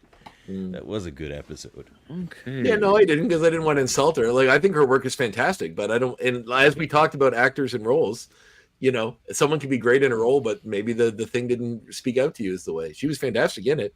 There's nothing that she did that made it a less centric episode. It's just she's got cool powers, like cool Absissa powers. Yeah, didn't really work for her in that one episode. She's like, I'm going to fly off the roof. It's still an 8, but it was a good episode because an 8 is a very high number. Okay, let's see. I'm going to read it to you once he brings it up. I see that he's seen it, so it is subjective. You're right. Okay, let's see. Because when you were quoting what someone was saying in the comment, they weren't giving you the whole story. So here's the actual article. It says, while her body is not seen in X-Men 97, episode 5, you're right about that. Madeline Pryor's fate has subsequently been confirmed after the episode's airing. Bo DeMaio responded to X-Men fan questions, saying she was vaporized and Sentinels attacked just after she received Cable's tragic warning. Considering her prominence in the early storyline, it's a shock to see her killed off for Love Triangle. And at the bottom, you can see the exact quote from Bo DeMaio. He says, that was Dazzler. Maddie was vaporized. So they're both dead. Yes. But you were right. But her haircut and her earrings, and she's wearing a choker, look very similar to Madeline. But I noticed the dress color's different when I looked up the picture. Yeah. So that's the only difference. But Madeline's dead. And they kind of do the show so far. And hey, maybe she'll come back. But so far, I mean, she's a clone. Mr. Sinister probably has 10 more Maddies. I guess, but it still kind of seems. I mean, I don't know how much reverence the character has in the overall run of the X-Men comics. I recognize the name. I knew she was Cable's mom. I knew all that stuff. She's been back. Dated Havoc recently. Yeah. Oh. Yeah. Who's still alive? Mm-hmm. And this article even goes on to say that, it was listing off the X-Men that had died in the episode and using references to say who had. And they do say Magneto. So, but this obviously was on before that episode had come out. And revealed he had half not. of those people aren't really going to be dead or will come back as Horsemen of Apocalypse. But there's going to be 90 Horsemen of Apocalypse. Everyone that died, because so in this of Sinister. Or... This is who they labeled that have died: Gambit, Tommy, Erg, and Ape, Leech, Magneto, who we know basically is undone. All the Morlocks. Magneto's the only one who has been undone. Madeline Pryor, Callisto, Sebastian Shaw, Dazzler, Squid Boy.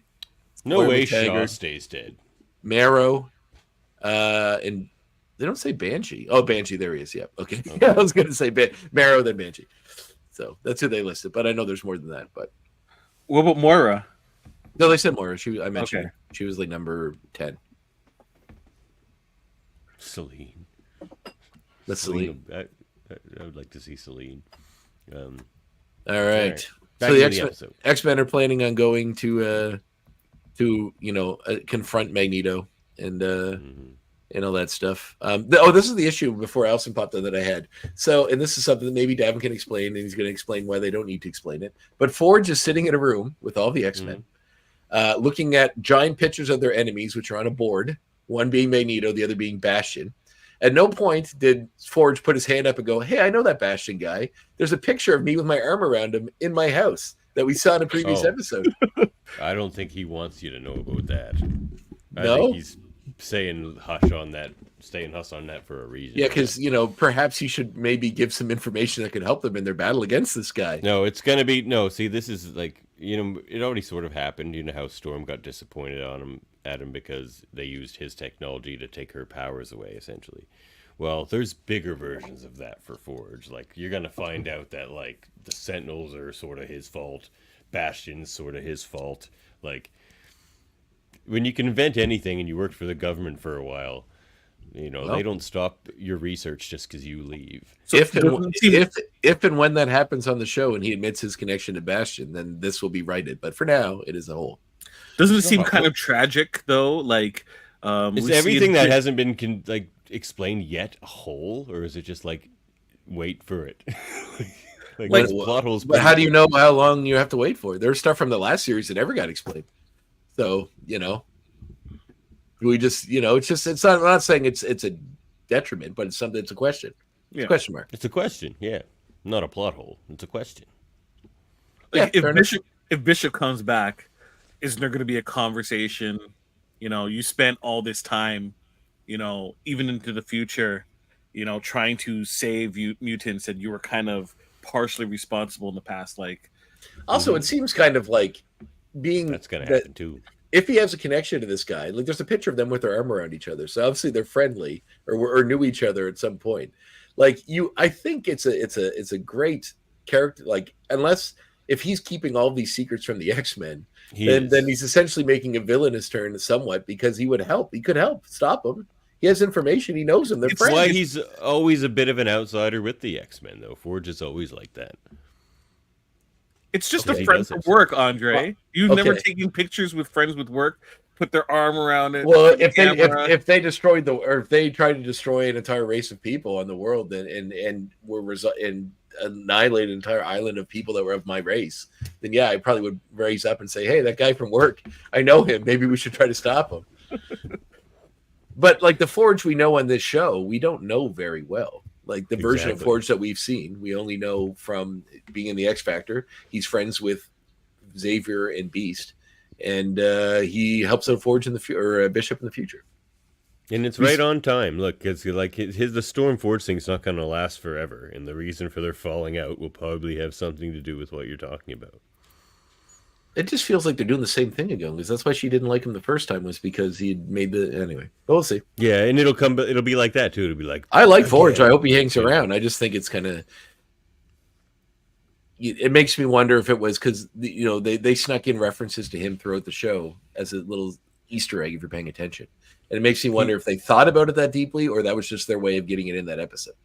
He's also a bit of a Franklin Richards. Like, there's certain characters you have to keep away from stories because they're MacGuffins. And if you can invent anything you want, you're a bit of a MacGuffin. So you can't have. They ejected him right in the middle of this one. So, well, sure, but like it's good to use these characters sometimes. But like, there's a reason they shuffle these uber-powered characters off to the side. You have to for story reasons.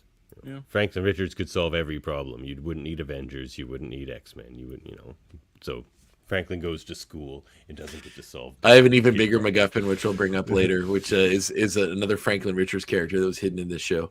Ooh. But anyway, so they're talking about creating a new collar that they can use to pacify Bastion, which could basically what they're planning on doing is having one team, a gold team and a blue team, if you will. One team go after Bastion, one team go after Magneto. Thank you, MZ. Stuck. Yeah, Bishop could be stuck. No, but he said he agrees with me. If the world's on the line, Forge should say something about Noam Bastion. But anyway, I mean, Xavier never mentioned him until now either. Who, Bastion? Since he was a kid, yeah, he knew Bastion since he was a little kid. Davin, not in this. Oh no, they didn't know that. You're right. In this, he does reference it. I'm sorry. You're right.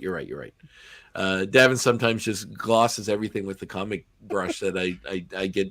I initially have to get defensive, but I'm sorry. You're right. Yes. He does mention that he did talk to him as a kid. And this fills in how we know Bastion's whole backstory a little bit, because he didn't seem to. But shouldn't there be files or something with every interaction? Like, hey, yeah, you're right, Jameson. Like, if that's Dr. Adler in that picture with Bastion and Forge, then that is going to tie back to like Apocalypse and everything. So that'll come back. This show's definitely going to end in some kind of either a cliffhanger or a secret villain stepping out of the shadows that we're going to set up for the next season. So, but that's not the whole that you're asking for. No, it's not. Mm-hmm. But I mean, we get it before that. There's a difference between like the like at the end they solve all this stuff But if it ends with like Xavier lobotomizing Magneto and like someone else getting killed and just them realizing that no one's ever going to trust them and they're always going to be outcast for the rest of the time, it's going to be like, oh, yeah. But we'll see. Like I said, I do love the show deeply. Even if it did end that way, I would still love it. I just feel like I need a little hope, just a little. So we see Xavier getting a chance. Oh, so yeah, they come up with a collar to try to stop Bastion, but then Magneto or Storm destroys it because she's really against collars that negate powers for obvious reasons.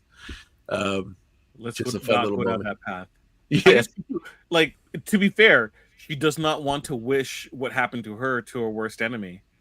No, I agree. So- I'm not defending. I think it's right. I think it's fun. I especially love when she shatters it and like, or just like, well, not that one or something like that. He has a funny little line. He's like, all right, no damn. No, she's just like, yep, no neutralizer technology. Yeah, that's right. This is a good. Like, because again, she knows like that people will keep working on his technology. Like, stop inventing shit, Forge. That is going to be a problem if like people keep working on it. Well, he doesn't necessarily know that people are going to use it for the wrong thing. You know, he makes it. He and then probably should by now.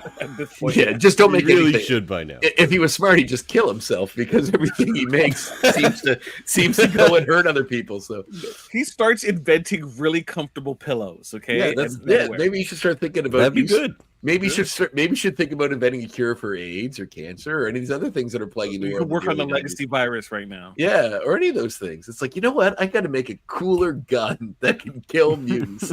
That's what I got to think about. It's like maybe disease. That's where his mind goes. Maybe figure out a way to cure world hunger. Why does he work on that? You know. Oh, well, get Professor X. We grow 6 times enough food to feed the planet 6 times. The problem Get is him not... some working legs. Charles needs some working legs. Yeah, but if he thinks about a machine that can, like, you know, turn sand into food or something and makes it a reality, then send it off to countries that, you know. We have plenty of food. Supply Yes, management. I know, Davin, but this would go around, circumvent trying to get all the people and the corruption and stuff out of the way. This would that's the way that would feed people the quickest. Like if he come up with something like that, maybe he could invent a corrupt people killing machine. That would be nice. That would be very nice. I would love to see that kill happen. himself though. Yeah. No, That's people great. twist his inventions after. Okay. He washes his hands of it all. Those collars, not me. Nice. So we see Charles trying to talk to Rogue about her grief from Gambit's death, and reach to her, but they're interrupted by Magneto, who appears with his asteroid, basically coming to try to get the X-Men to join him, because you know we've all seen the horror of what humanity can do when it puts its mind to it, and he's had enough. So Just time travel to kill Forge, prevent most of this. No, it's like the baby Hitler thing. Do you go back in time and kill baby Bastion? or whatever the thing that put the Nimrod disease in his dad's balls, I guess. Maybe stop that. Oh, yeah. That would probably be easier than And then killing a baby. it goes into Charles Xavier's head and it becomes a million times worse. That should be the storytelling truth should be you cannot fix things with time travel because it should be 100 times worse. It'll get worse. Solving that. Yeah. 100%. Not according to the Avengers. So anyway, apparently they're doing a mini series about. Yeah, I saw that. Yeah, Steve Look, Rogers. okay, when it comes to that, just disregard it until it's like it's just vapor right now because there's someone with like, you know what, I got an idea, and then someone's like, oh, I got a hot tip right now. That idea came like after Avengers came out. That idea was circulating the internet. True. So like, which was many years ago now. So yeah. Anywho, Magneto tries to recruit them. Rogue joins him. So does Sunfire. Surprising Jubilee, but his life has been. You have some dialogue, David. I saw you running for the buttons there. Okay, man, he looks so cool in a sunspot form. Much better than And I like that Rogue has the classic I think that was like her first appearance costume, wasn't it, when she was a bad person? Yeah, which is very cool. It's either that or it's like the workout outfit, the black color. Oh right, yeah, the black one. That's Rogue's Uncanny Avengers outfit. But she had a green outfit when she first appeared as a villain. Later on, she did, but that is the exact Uncanny Avengers outfit. That's what she wears, like with the hood and everything. She puts the hood up. Yep. Oh, okay. I was just looking to see what her costume looked like in that original one because I think it was pretty. Oh yeah, it was. It was similar. They added more white highlights and stuff in this one. Yeah. There is a large asteroid hovering over my home that begs otherwise. Your home. Your home. Yeah, he's like, you gave it to me. It's like, well, yeah, I'm back now, so fuck off. Yeah, you know? I've been back for 10 minutes. Is this Finders Keepers? Like, what are we, children? No takesies backsies. You know, no takesies backsies, Charles. And that would have been hilarious if that's what he said. Charles, I've been gone for a couple of days since my supposed death, and look how your home, my home, has been wrecked. So the X-Men, the X-Men, basically this is happening. Then they go off to since everything got destroyed in that big fight, the Sentinels, they go off to their secondary base on Muir Island, where they have all their old costumes on display that they're going to use, because apparently they don't really explain this. And, you can explain it yourself if you wish. I'm assuming they all got destroyed during the battle with the Sentinels and the destruction of the mansion. So, but anyway, we see a nice moment here with Charles, and it's a nice way to have them back in those costumes. It's purely for fan service, which is fun, because they could have just had backup costumes in Muir Island, but it's a fun way to put them all in the classic colors. You need to have different costumes because that's how you sell more toys. Exactly. It's also part of the X-Men, Oh yeah, nice the history too. too. Cool different costumes. But I would have preferred it if we saw them in the original, like that picture on the wall of Charles where they're all wearing the white and yellow, like those ones. Nah, not those ones. Nah, they look like a team. I love how they have Charles's green jumpsuit also there. Yeah. Like it's his attack. It's like it's his battle costume, which is just like a military style. Charles, we're going into battle. Put on your jumpsuit. Actually, of the old X-Men, I used to have a toy of the X Factory looking Cyclops costume that looks like this one, but has that big X across the chest, the white one, I think it was. Oh, the blue, yeah. The blue with he had the visor, but he had the thing that went over his head. But I think there's a big white X or something on his chest. He used to have a toy that way. He had that in X Factor. Yeah, that's the X Factor costume. Yeah. So we see a nice rogue at all. MZ says, "Are we surprised Sunspot went without Jubilee?" No, because Sunspot has no loyalties to the X-Men. He's kind of he's a wild card. Well, he just saw his mom try to sell him out to the mutant killers because she didn't want to be embarrassed. Go home for Thanksgiving. So obviously his take on humans is probably not very high right now. No. We do see a nice moment with Cable and Cyclops too, where they connect about how this is all very confusing for him too, but he's his mother's son and his son, and he's at his heart, and he's a good guy, and blah blah blah. It's very nice. Dad, don't tell me to be safe. He's like, no, give him hell. Give him hell. And then he throws him a costume, which is that line that was making where Cable says, "You want a circus?" Yeah, he says this. You got that one? No. He says, that is a line. Yeah, that's a great line where he says, "Am I going to war or the circus?" And he says, "What do you expect? Black leather?" Which is a nice little dig at the movies. I have this.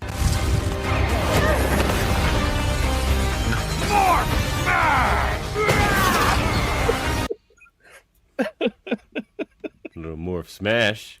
Yeah, we'll talk about that. We'll talk about that for sure. So, that is his. Okay. You see what I want to say? Yeah, I kind of. All right. So Wolverine and all of them suit up in their classic costumes, which is a nice little thing that I'm sure we all have as an X-point later, which we'll talk about. But I like how they're all putting on the old costumes, but then you see like Storm essentially just putting on the same costume she was wearing before. She's like looking at the tiara. It's like, it's a fresh outfit. Fresh outfit. Yeah, it's nice. We see Kurt praying a pair of beads. We see Jubilee tearing up Roberto's card that he gave her earlier. We also see Beast at the bedside of the deactivated Sentinel Prime version of Trish Tilby. Yeah. Trish Tilby. Tilby. I'm Trish Tilby. And we see Jean and Cyclops really like reconnecting, so that's all getting put back to bed, like they're happy. And we see the X-Men somehow running. Did they explain that other? Oh no, that's what. How they have an extra Blackbird? Well, how the Blackbird even flies? I thought everything was deactivated because of the EMP. Yeah. Well, Forge has his. They did mention that Forge's leg technology, so he could have adapted that because they did make a point to mention that technology that he had that negated the effect. So why mention that? otherwise. Well, it would explain why his leg still works, is why they would mention it. True, but they just could have had him limp. No, because he wouldn't have a leg. Like, he would be with legless. He would just be dragging. He'd be dragging a leg behind him. It wouldn't be limping. It'd be a big metal leg hanging off that doesn't do anything off your body. Anyway, how is Cable okay?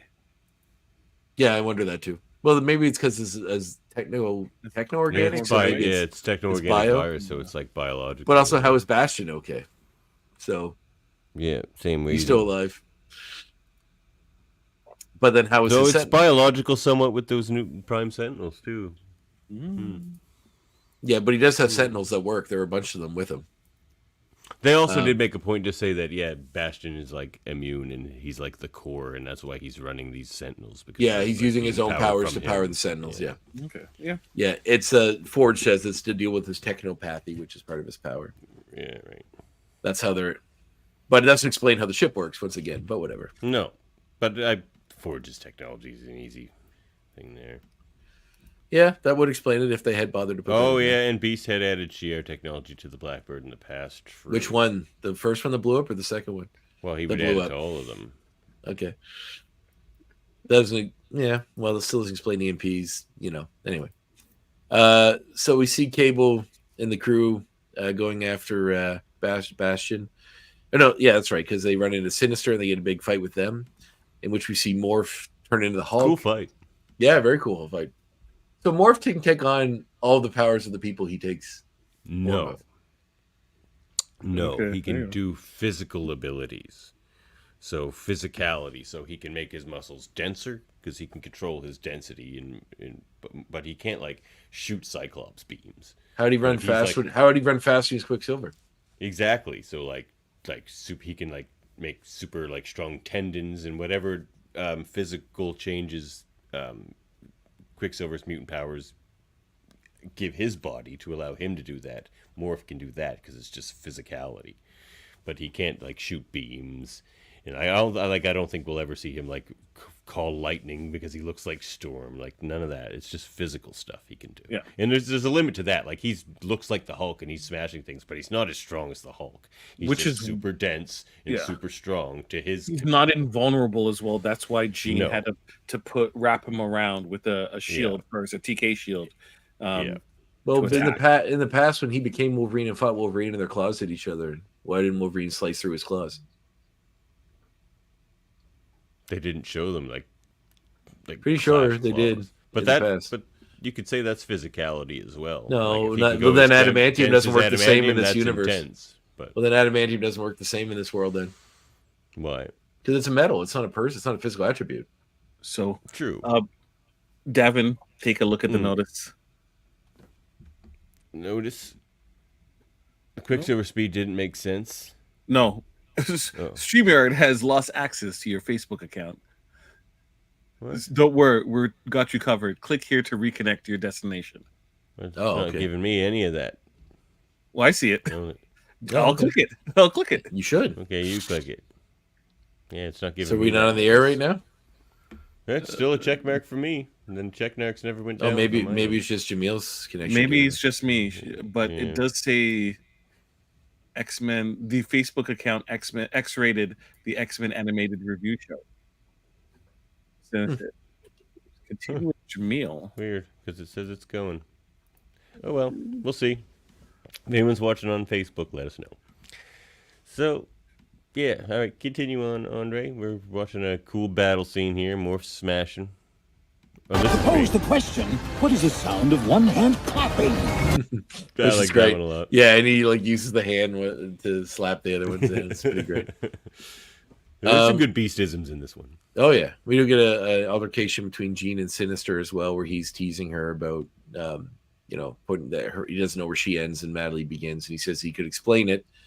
MZ's commenting, so it's working. So, but she says, "Oh, there you go." Wolvie does slice through Wolverine's claws or Morph's claws. Okay, I don't remember seeing that in the show, but it's been a while since that episode.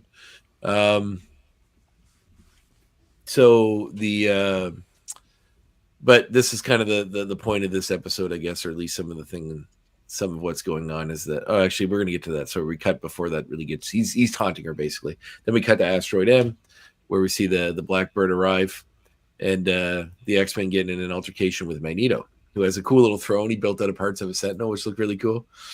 Which I think was our picture for this episode. Mm-hmm. We see Jubilee's powers. It was a great shot. I think I got it as the shot as well, just because I loved seeing it. Yeah. Oh, maybe I didn't. Okay, never mind.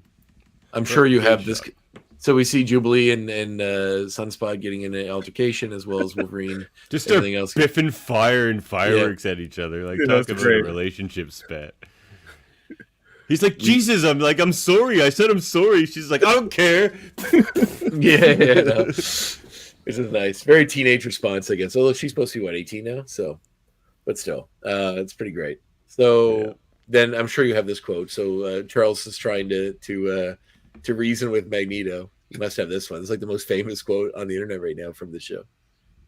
Which one is it? The one where he says, "I have 2 words for you, 2 words I wanted to say to you." I didn't get that. How did you not get that one? Wow, I missed it.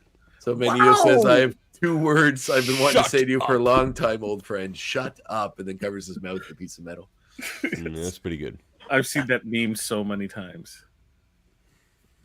Also, no one seems upset, or surprised that Charles is back. They're just like, I guess they all had time to because they all knew he wasn't dead. Well, they've had time because there's a TV show that explained that went across the world. So that too. I find it very hard to believe that everything that happened in the show happened with everybody knowing that Charles is still alive. But that's me. So then they just washed over the last episode. Pardon? Then they just washed over what happened in the last episode, but considering Bodemayo told people to watch that as part of one of the homeworks, then I don't think he was washing over it. So I think the X-Men did know he wasn't dead. No, I think it wasn't. Even Magneto mentions it in his episode. You abandoned us for your bird queen. Yeah, but he knows that now he's back. Why did he have a funeral? We said those nice things about him because they were lying to the world on purpose. Then, yeah, they were. Magneto was too. It makes no sense, Davin. Anyway, forget it. So I have to agree with Andre here. That makes no sense. It makes no sense. Yeah, they were told. I can understand if it was the thought process is, he's in a dire situation, and hopefully maybe that's what I believe. That's what I believe. Be able to help him, and then but they don't hear from him. Then a year goes by, they don't hear from him. Yeah. That's what I believe is they said we might be able to help him. We'll take him to our planet and try. He goes away. They never hear from him for a year. They assume he's dead. That's what I believe happened. Maybe. Okay. I love it. Maybe. Yeah, he can't admit he's wrong either. That's impossible. So I said maybe. Yeah, that's true. It's plausible, but I also think that maybe they just it doesn't make sense. But it doesn't make sense they would all lie to the world like that. Dude, hey, they do all the time. That's not a big deal. Well, just reach out to the Avengers, or any spacefaring, type of, heroes that we know. Maybe the Fantastic Four. See if they could shoot a message to the CI and just ask them, hey. And they did before with Magneto's help. He was on the team for a while in this season. They could have said, that's how they messaged him the first time. They needed Magneto's help. So they could have sent another message once Magneto was on the team. But they didn't because they assumed he was dead. Or they never thought about that when they put the show together. They changed all the phone numbers. It's like, what's the number to the Shi'ar Empire? It's like, sorry, they changed numbers, man. Magneto's like, I got drunk. I forgot what the number was. It's in my head. Bird Queen. Yeah. It's like, Landry does not answer this phone number anymore, okay? It's my number now. Sorry. Yeah, it's a Deathbird gets the phone. Yeah, that's right. She gave her old cell phone. Yeah. She answered and he's like, Charles Xavier, he's dead. Hangs up. Well, I guess we got confirmation he's dead. Yeah. So we cut between the fights basically. We cut back to the other one. We see Morph take a hit. We see Beast, who has the collar. I guess they are going to try to use the collar to get to Bastion, but Bastion sort of gets him wrapped up in a bunch of mechanics.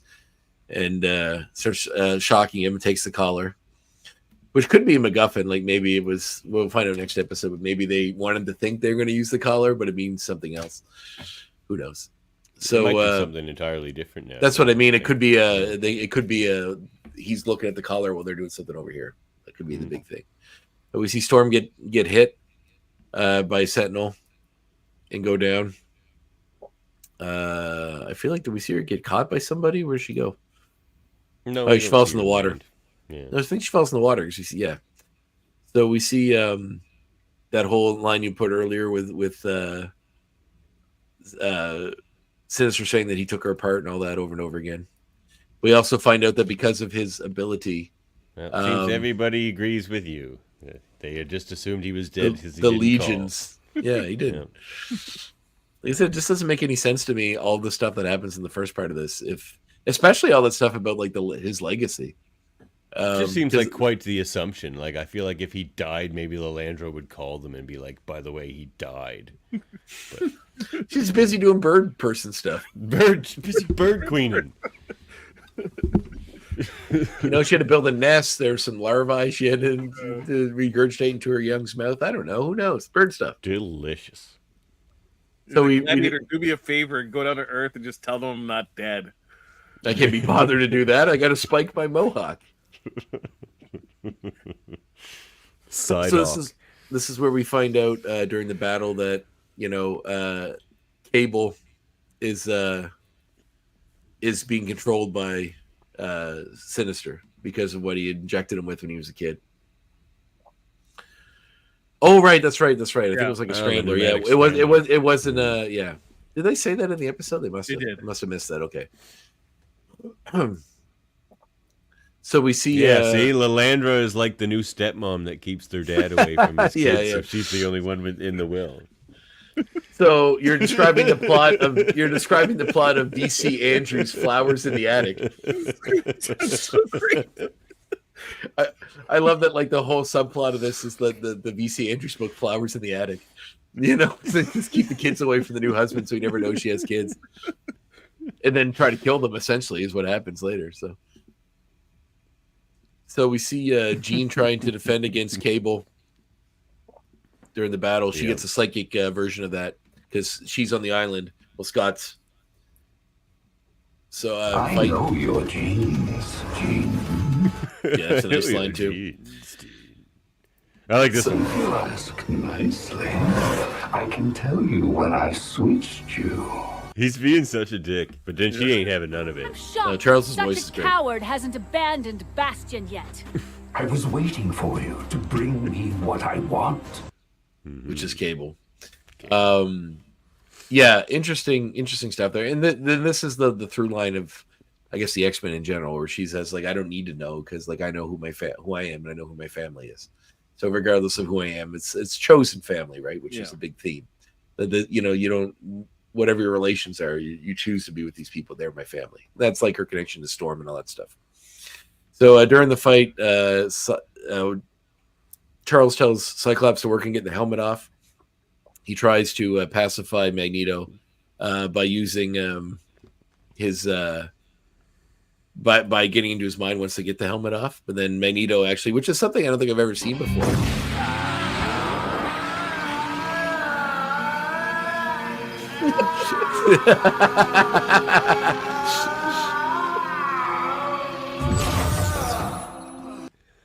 We get a lot of the screaming that happens. In this that was a long one though. It was a good one. I was trying to clip it and it kept going. I'm like, oh my god, this is a long scream. But, yeah. Can we hear that line again? Can we do that line again? I'm not asking. You want to hear it again? No, I'm just saying, like in recording. Yeah, during the recording session. Yeah. Can you do that line again? I just didn't believe it. Could we get a no? Yeah, I just didn't believe it. Can we take it from the top again? Clem Fandango. Yeah, yes, I hear you, Clem Fandango. So, but Charles, like Cyclops realizes because they need to pacify Magneto or get him to undo the EMP, but they can't do that while Bastion's still active because then all the Sentinels come under his control again. So during the fight, Cyclops gets this vision that they're still fighting with Cable, everything's still going down. So he uses his blast to hit Charles and stop him from taking over Magneto's mind and making him undo what he had done. So because Gene needs more time, which allows Magneto to recover. We did skip one awesome rogue line. None of you were there the day Genosha fell. Who dies next, Professor? Oh, that's Gene? Been there, done that. To Gene? Nightcrawler's like, oh, I was there. Yeah. It was horrible. I'm still having nightmares. Actually. Yeah, I'm still quite traumatized. Very insensitive of you, I've been Rogue. praying, but God hasn't done anything about it. So I don't know if I've ever seen this before. Maybe it's happened in the comics. I'm sure you're going to tell me it has. But while Magneto recovers, he takes his helmet and puts it on Charles's head, limiting Charles' ability to use his powers. Yeah, that works. That's happened before. No, I'm assuming it works, but did it happen in the comics before? Well, yeah, it's just a mental dampener. I mean, yeah, that. But did you see that happen in the comics? Did Magneto do that? All right, cool. It wouldn't have happened until after the show, because the show was the one who introduced it. Yeah, exactly. No, but I don't remember seeing. No, it's actually the Fox movies invented that. Sorry, No. right. No. What I'm saying after is the Fox movies. No, it's not about that. I know this show did establish that before. That is no, it didn't. Oh well, they did here anyway because they mentioned that it was. They did here. They did in this episode. But I meant, have they ever shown Magneto put his own helmet on Charles in the comics to stop Charles from using his powers? I'm sure I've seen it. Okay, that's what I mean. I'm just there's curious. even a hero click of it. No, like that's Cyclops. Even still, it happens. So no need for a collar. Just put the helmet on Charles. That's what I mean. That's what I thought was cool. I thought it was neat, and especially if you use your powers to crumple it a bit so he can't get it off. Yeah, you know what I mean? Like that. Ow, stuck, by the way. Well, you don't have to make it like crazy. You don't have to crush his head. Just, I mean, if you just want to kill him, kill him. You could have just done that. He obviously wanted Charles to live. He just doesn't want him to be able to get in his brain. So while he's distracted by that, we get the Wolverine stabs Magneto through the chest. Been in a lot of wars, bub. The brave always die first. Yeah, great moment. Which great is a callback to I'm pretty sure Magneto has said before, the brave are always the first to die. Yeah, he does. Yeah. Yeah, he said that line before. So I just find that's a great callback. I love that line. Yeah. But then Magneto uses his powers to start ripping the adamantium out of Magneto, and that's how the episode ends. No! Magnus! For the love of God, don't do this! It's intense. Yeah, it's a very good moment.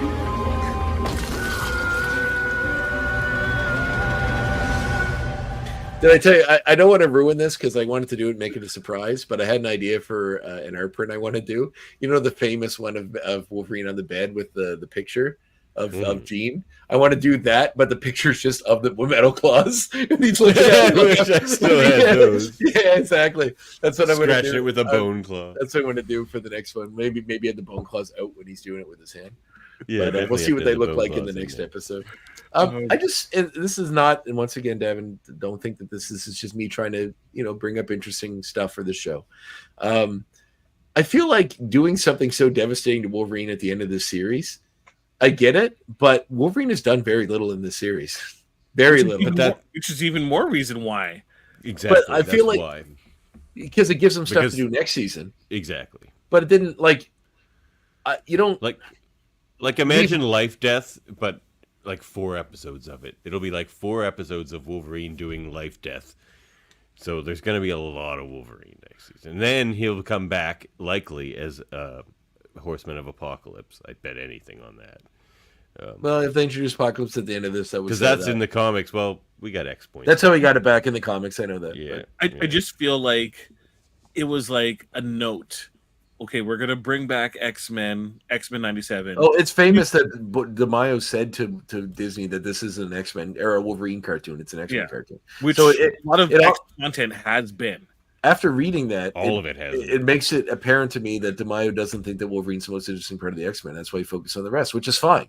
But he's not. Considering how much he was involved in the other series and everything else, it just feels odd that they would put him through such a I don't know. It's weird that he hasn't been really focused or seen much at all in this season.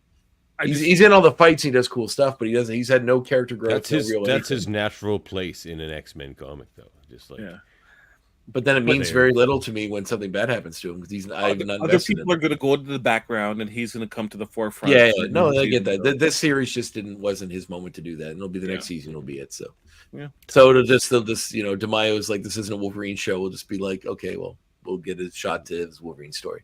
It felt weird this season not to have a Wolverine story, but we'll get that next season, I guess. So that's get it next episode too. He just had the. I can't imagine. No, they got to wrap up all this stuff. That'll happen to him, yes, but like whatever the repercussions of that happening to him will be next season. They're not going to next episode's not going to be a Wolverine got his groove back. Well, no, but there's like a follow up to that, like the Wolverine issue of Fatal Attractions. That happened before, so like the X-Men comic, he gets his adamantium ripped out. Then in the Wolverine comic, he's just tripping balls. Yeah, and he also devolves into a more bestial form. That happens later. That doesn't happen in Fatal Attractions. Well, it's because the adamantium was stopping his body from doing story. You still get like the Wolverine's mental reactions of what just happened to him, and I think that'll happen next episode. So we're still going to get. I mean, they got a lot of stuff to cram into that last episode, so we'll see. It could. Who knows how long it is? Some of these have been quite long. Yeah, but then never broke 40. It's been like 35, 36 minutes, but nothing that high. Yeah. They can get those scenes in there. You'll hear from Wolverine next episode, I think. Well, of course we're going to hear from him. I just don't think they're really going to do much with it this season. It'll be him. He'll probably be like out for the rest of the fight, and then it should be Nightcrawler. Get him out of here. Yeah, exactly. Which is probably what happens. Yeah. No, this is really cool stuff. The series is great. Really digging it. All right, well, but we also have to question why he was a part of this team. Basically, yeah, it makes no sense. No sense. What? They have two teams that are sending people off to do stuff, and one goes against the guy that controls metal. It makes no sense whatsoever, except to put him in a position to do this. They always make that mistake. Yeah. But that's dumb. It's so dumb. I know. Okay. Will that cost this episode a point? Certainly not.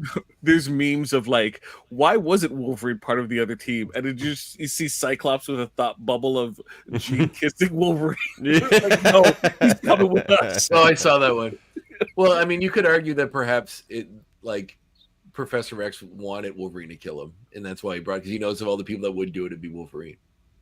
But I don't know if I want to believe. But everything about Charles this entire series has been he's a man of hope and of change. So I don't think he would really want that. But that would be the he didn't make the team. Cyclops did. Yeah, and Cyclops didn't. Oh yeah, okay. Then. Because you see what also happened with Magneto and Cyclops. Jean kissed Wolverine and he turned her down. What happened with Magneto and Cable before? So. Yeah, well,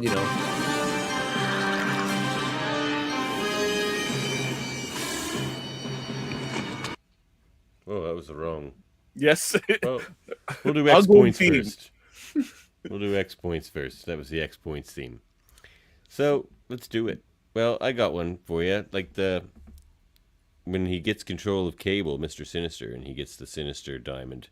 That's very much reminiscent of stories that happened recently in the X-Men comics in the Sins of Sinister storyline, where a lot of people end up being secret Sinisters, and even other Sinisters. Sinister doesn't know who's the real Sinister. They all think they're the real Sinister. Of course, that's a long thing. But so that could happen again, is all I'm saying. You might see other people pop up with diamonds on their head all of a sudden under control of Mr. Sinister, because that was a big thing in stories recently. Yeah, very cool. My point is in the opening sequence when they always like the opening of this show is always sort of living. They always change it to add in the characters that come and go from the series. Eagle-eyed viewers may have noticed that the humans in between the X-Men and the mutants running at each other are all Sentinel Primes, which I thought was a nice little touch. And they were the same people in the earlier iterations of the intro too. Theme, like same looking humans. Yeah. Yeah, it's very. Humans, It's just really cool that they made them, made it connect what's going on in the series again. Like they even found a way to get slide that in there, which is really cool. So, yeah, nothing's by accident in this episode. Oh, no, obviously it's not. They designed it. Photograph cool. Isn't a plot hole. You just have to wait. Nothing's by accident. Okay, dude. Well, it could still be a plot hole, right? Some things they might have caught, some things they don't. That's the nature of making That's a very specific thing, though, to put Bastion in a photograph with Forge. How else would they? Well, the Bodemayo made it a point to say that he had slipped a reference to Bastion in every episode. So how else would he have fit in that episode? Interesting. I wonder what they are in the other episodes. Well, somebody mentioned they saw him in the background at Genosha, and there was something else. And apparently, leading up into episode 5, there's a little reference to Bastion in every episode. So that one was the one from that episode. So maybe that's just he was a part of a council. I know for sure. He was there in like if you see like there was like a round table of like world leaders. He was sitting amongst them. Yeah, because he works for NATO, right? So is it NATO or the UN? UN. I think it's the UN. It's the UN. You're right. So So this may have just been their way of getting that into this as well. But if it is, they should have realized that, especially having Forge around so much, it's going to cause issues if people pick it apart, and people do. I mean, people like us do. So if it was an error, then it was a glaring one. But we'll see. Maybe they'll do something about it. Well, they have many seasons to go to exactly. They sure do. Good next point for us, Jaemeel. I really prepared for this episode outside of the Jubilee stuff that I brought to my desk. Yeah, just whatever comes to mind. Throw it out there. What has been making the rounds in my head is people have been putting the X-Men intro to Whitney Houston's I'm Your Baby Tonight, and people are exclaiming at how close it reminds them of the actual theme. When did that song come out? Well before X-Men the Animated Series. Right. But keep that in mind. I think it's pretty nifty. My sister loved it. Well, if Haim Saban is taking credit for the theme song, they can take the lawsuit if somebody gets that far. That was my point. All right. Devin. All right. Well, I'm going to talk about Apocalypse. He's coming. And yes, Gambit's going to be one of his horsemen. And, well, you don't believe me? No, not that I don't believe you. I just don't want that. And I say that Wolverine will be one of his horsemen. I get that. I say that I don't want that, but how they present it is how I will accept it. Yes, like you just telling me the concept, I'm like, oh, really? We're gonna go down that path? I mean, it's gonna be a big build-up. Like Apocalypse will show up first before he unveils his horsemen, and like Apocalypse will probably pretend like he's on their side, given the big threat against mutants currently. He'll be like, "Well, I can help you," blah blah blah. And, I don't think they'll go that route. He'll probably even lure one over. Like maybe, who knows? Maybe Rogue, she's flip flopping, or Roberto, maybe and they'll volunteer to become Horsemen of Apocalypse. I'd be very surprised if they did that route. The guy's been nothing but pure evil this entire show. Like nothing but pure evil. But it fits with his character. I mean, again, it happened in the comics, but his thing isn't to be a villain. A lot of bad writing happened in the comics too. Are they going to do all that? That was actually a very good story. No, and maybe it was, but I'm just saying, there's a lot of things that just because they had in the comics doesn't mean they have to do it in the show. I mean, they draw from a lot of source material for this show. In fact, they sure everything has been drawing from source material. But Cassandra Nova wasn't behind Genosha; she was in the comics. So sure, they can cherry pick the things. They'll cherry pick the things they want to do. So just because it happened that way doesn't mean it's going to happen the same way. To be fair, and it's not going to be the same way. It's not going to be on Krakoa. We don't know if Cassandra Nova wasn't involved with Genosha. Yeah, we don't know that. We don't know that. No, it could have been Spider-Man. We don't know that either. It could have been. Well, that's why he made that appearance. Maybe the Punisher did it. Maybe he was part of it because we don't know that. They never said that. So it could be anything. It could be literally. We know that Bastion had a part to play. It's Eric the Red. They're bringing back Eric the Red. He's behind the entire thing. That'll be the revelation. And then we find out that Eric the Red is Cyclops in disguise. Perfect. I love it. I'm there. I'm in. Regardless, I mean, the show's great. They're doing a fantastic job. Whatever they cherry pick and add to it, they're going to do a great job with. I do think Davin's right, though. I do think we will see. I mean, this is conjecture, but I do think at one point, at the end of this, we will see a reference to Apocalypse. Like he'll be teased somehow. I personally do not want Apocalypse, and the only reason why is there's so much. Yeah, I agree. There's so much they can draw from. I want to see Arcade. I haven't seen Arcade in this show yet. Let's see Arcade. That'd be great. The fact that Arcade was not involved in the Mojo episode was interesting. Or in any episode of this show yet. Like, it would be cool to have seen him. Yeah. There's a lot of X-Men characters. I mean, we didn't get Bastion, and like Davin talked about Strife a lot. Who knows? We could see Strife, especially with Mr. Sinister at play, and him interacting with Cable. We can see next season that Strife, comes out of the woodwork, and we get some, MLF, starts popping up. What's your? Sorry, go ahead, Devin. Well, I was gonna say there are just some forces that return time and again in the X-Men world. Magneto's one, Apocalypse is one, Sinister's one. I guess the Morlocks aren't going to be one anymore, unless we get them back as Horsemen or something. Well, they've been before. Horsemen were all Morlocks. I did forget to mention that when Magneto was trying to explain the virtues of joining him to the team, he said that watching Leech melt in front of his face was enough to look into his eyes and tell him not to be scared, and then watch him disintegrate in front of his eyes was enough to which is very harrowing and sad. How many more of your bones will pave the way to Xavier's future? Where we simper like beggars for tolerance. Your professor's dream is dead. Which I would love to, if Bishop was there to have that conversation. Because he's right.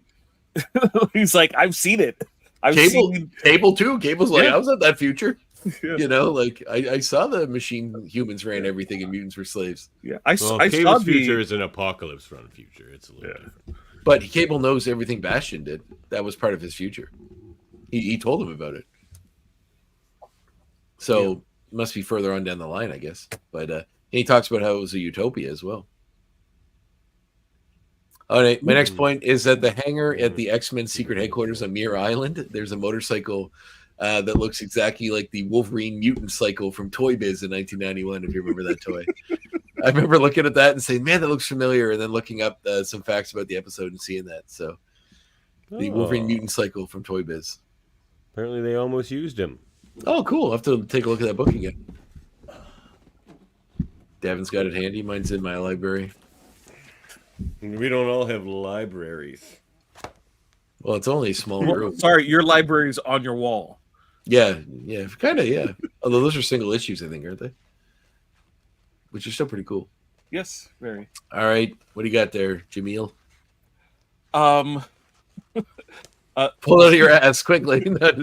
Jubilee wearing her outfit that she switched to once she was bitten and became a vampire has become a vibe, and I like it. It's very simple, but I like it. It's cool. It's simple, and yet it looks more like a superhero costume. Yes, it does. Yes, it does. As opposed to just kind of being casually to the party. I would love to see Jubilee in other outfits, like if she was wearing the Forge Uncanny X-Men, lead up to 300 outfit that. I don't remember her having a lot of different ones. I remember the one that came. Well, she had the Generation X one. She was Wandra for a time when she lost her powers and was leading the new Warriors. There was the Banshees Angels thing where she was part of X Corp. Oh, I remember that book. I forgot about that book. That was around the Morrison thing too, wasn't it? Yeah, ran X Corp. It's actually a book that now that I have that Marvel Unlimited app, maybe I'll go read that. Is that Cable Soldier X story? That book? I remember thinking that looks really, really cool. It ran for a long time, and then it became it started as, or maybe it ended that way. Soldier it X becoming it ends up becoming a Deadpool Cable team up book. Oh, really? Oh, that sucks. Yeah. It seemed like a very it was that who did the art on that? Not that I want to shit on Deadpool Cable stuff, but just that book seemed like a really adulty kind of fun book. Yeah. All right, Devin, what do you that's my point. Devin, your turn. All right. Is this my third one? Yep. All right. Well, I got what do I got here? Something great, I'm sure. Oh, did you see where what street Roberto's parents live? That was going to be my last point. Very nice. All right. Yeah, on his business card. Yeah. On his business card, he lives at 1 Claremont Avenue. in Rio de Janeiro, Brazil. Mm-hmm. So there's a Claremont Avenue in Rio de Janeiro. Of course there is. Which I thought was really fun. Yep. Where was it at? I thought I had one other one. Oh, I think it was going to be me complaining about Morph. It was Cable's costume. It's like his version of the X-Men costume. Like that version was like the 90s version, right? That was in the when he first came around, but he had that version in the comics, right, early on. No, comes later. Okay, like when it's X-Force or after that. After that. Okay. He wears it in when they do the Phanex. He's wearing that during that whole era. Oh, the Phalanx story, the original one? I totally butchered that pronunciation. It's okay. I believe it's the costume, according to the internet, it's the costume he has in the Marvel vs. Capcom 2 game as well. Yes, which was going to be my point, which is listed there. Oh, no, not that one. Sorry. I'm stealing it. Uncanny X point in the game Marvel vs. Capcom. Every X-Men character crosses their arms into an X before performing their ultimate power moves. That is true. Yeah, I saw the pictures of those. Yes. In celebration of X-Men 97, Xbox has released a new edition of the Xbox that has the a lot of the X-Men. Oh yeah, there he is. Yeah. Is that the Terror Inc. beside him? What? Yeah. No, it's Mesmero. Oh, it looked like Terror Inc. I got excited for a minute. I was like, that's a deep cut reference. Mesmero would have been cool, actually. Each character on the show actually has their own version of the controller as well that are being sold separately. Oh, really? Yes. I wish I had an Xbox. That's cool. Yes. Unfortunately, there's no X-Men game to play on the Xbox currently right now because a lot of the stuff has been delisted, like X-Men Legends 2. X-Men the arcade game currently is delisted as well. One question I didn't ask was the hope that the Nintendo episode led to some kind of, even if it was a Flash game with Jubilee, didn't happen. And I was still hoping that maybe somewhere down the line we might see that universe, that world kind of depicted again, hopefully in an X-Men video game.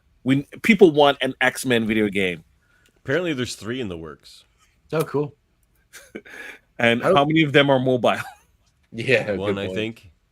I'd like to see the I mean, if like somebody mentioned in the comment there that popped up that maybe Bishop was captured by Apocalypse, which would be interesting because he was sort of tied to that whole 4-part Apocalypse end of time story.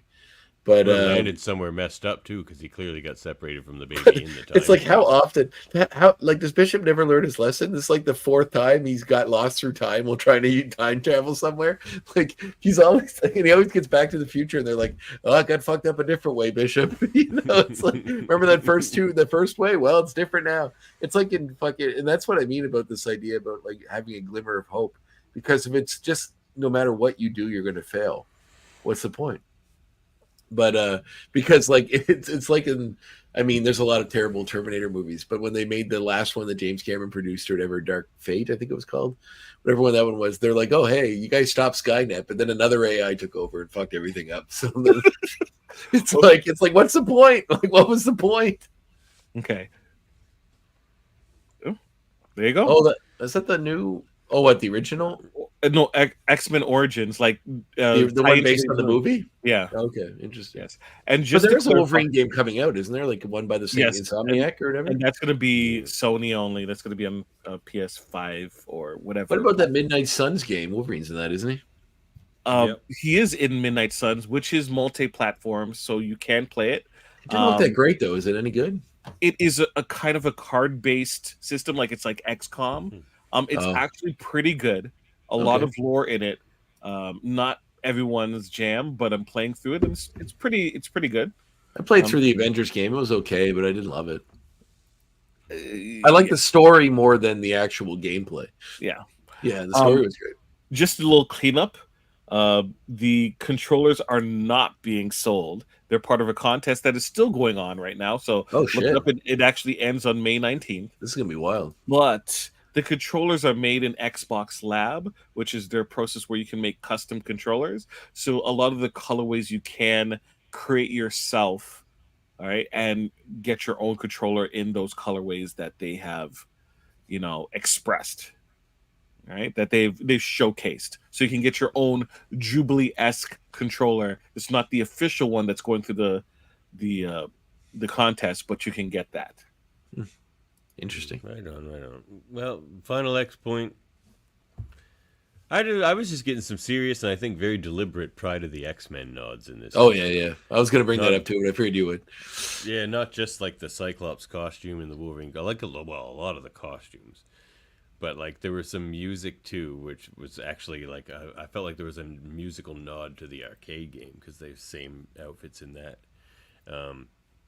But also like when Xavier comes in to talk to Cyclops in his head and they show the big Xavier head, like that happens, but he talks to Nightcrawler in Pride of the X-Men, and it's just something you don't see them really do much in TAS. Like he talks to them all the time, but it's not like where you see them and then you see the big Xavier head beside them. Like that was very reminiscent of Pride of the X-Men for me, which was pretty cool. It's all in their big showdown with Magneto, which was how Pride of the X-Men ends. It was like very, like a lot of the story points. Was it on Asteroid M? It's been a while since we watched that episode. In Pride of the X-Men, yeah. Yeah, okay, yeah. But Wolverine was not Australian, so demerits. Demerits for that for sure.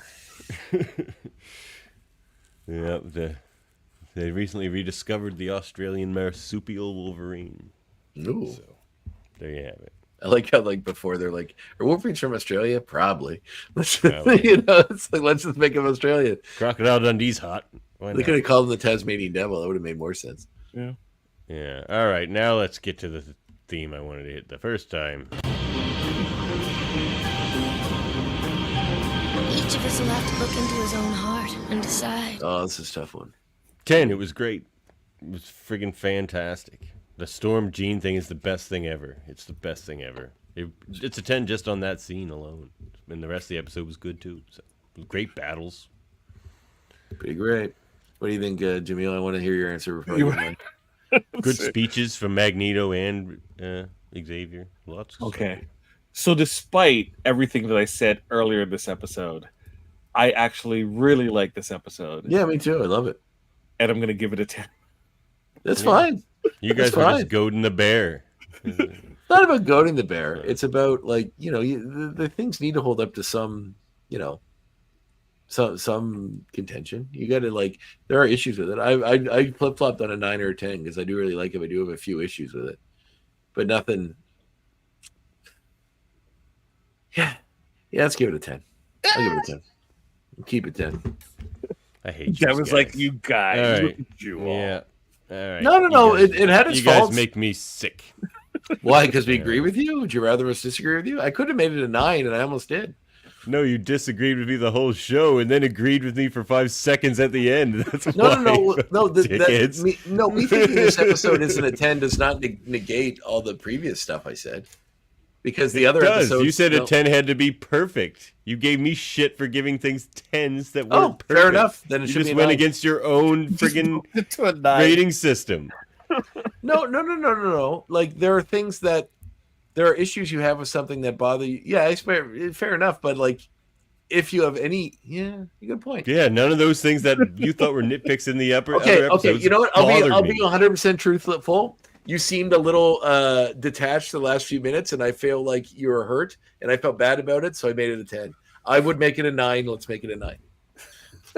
I don't need your sympathy. It's a 9. 10s. Fair enough. It's a 9. I love this episode. I do love this episode as well. Hey, check this out.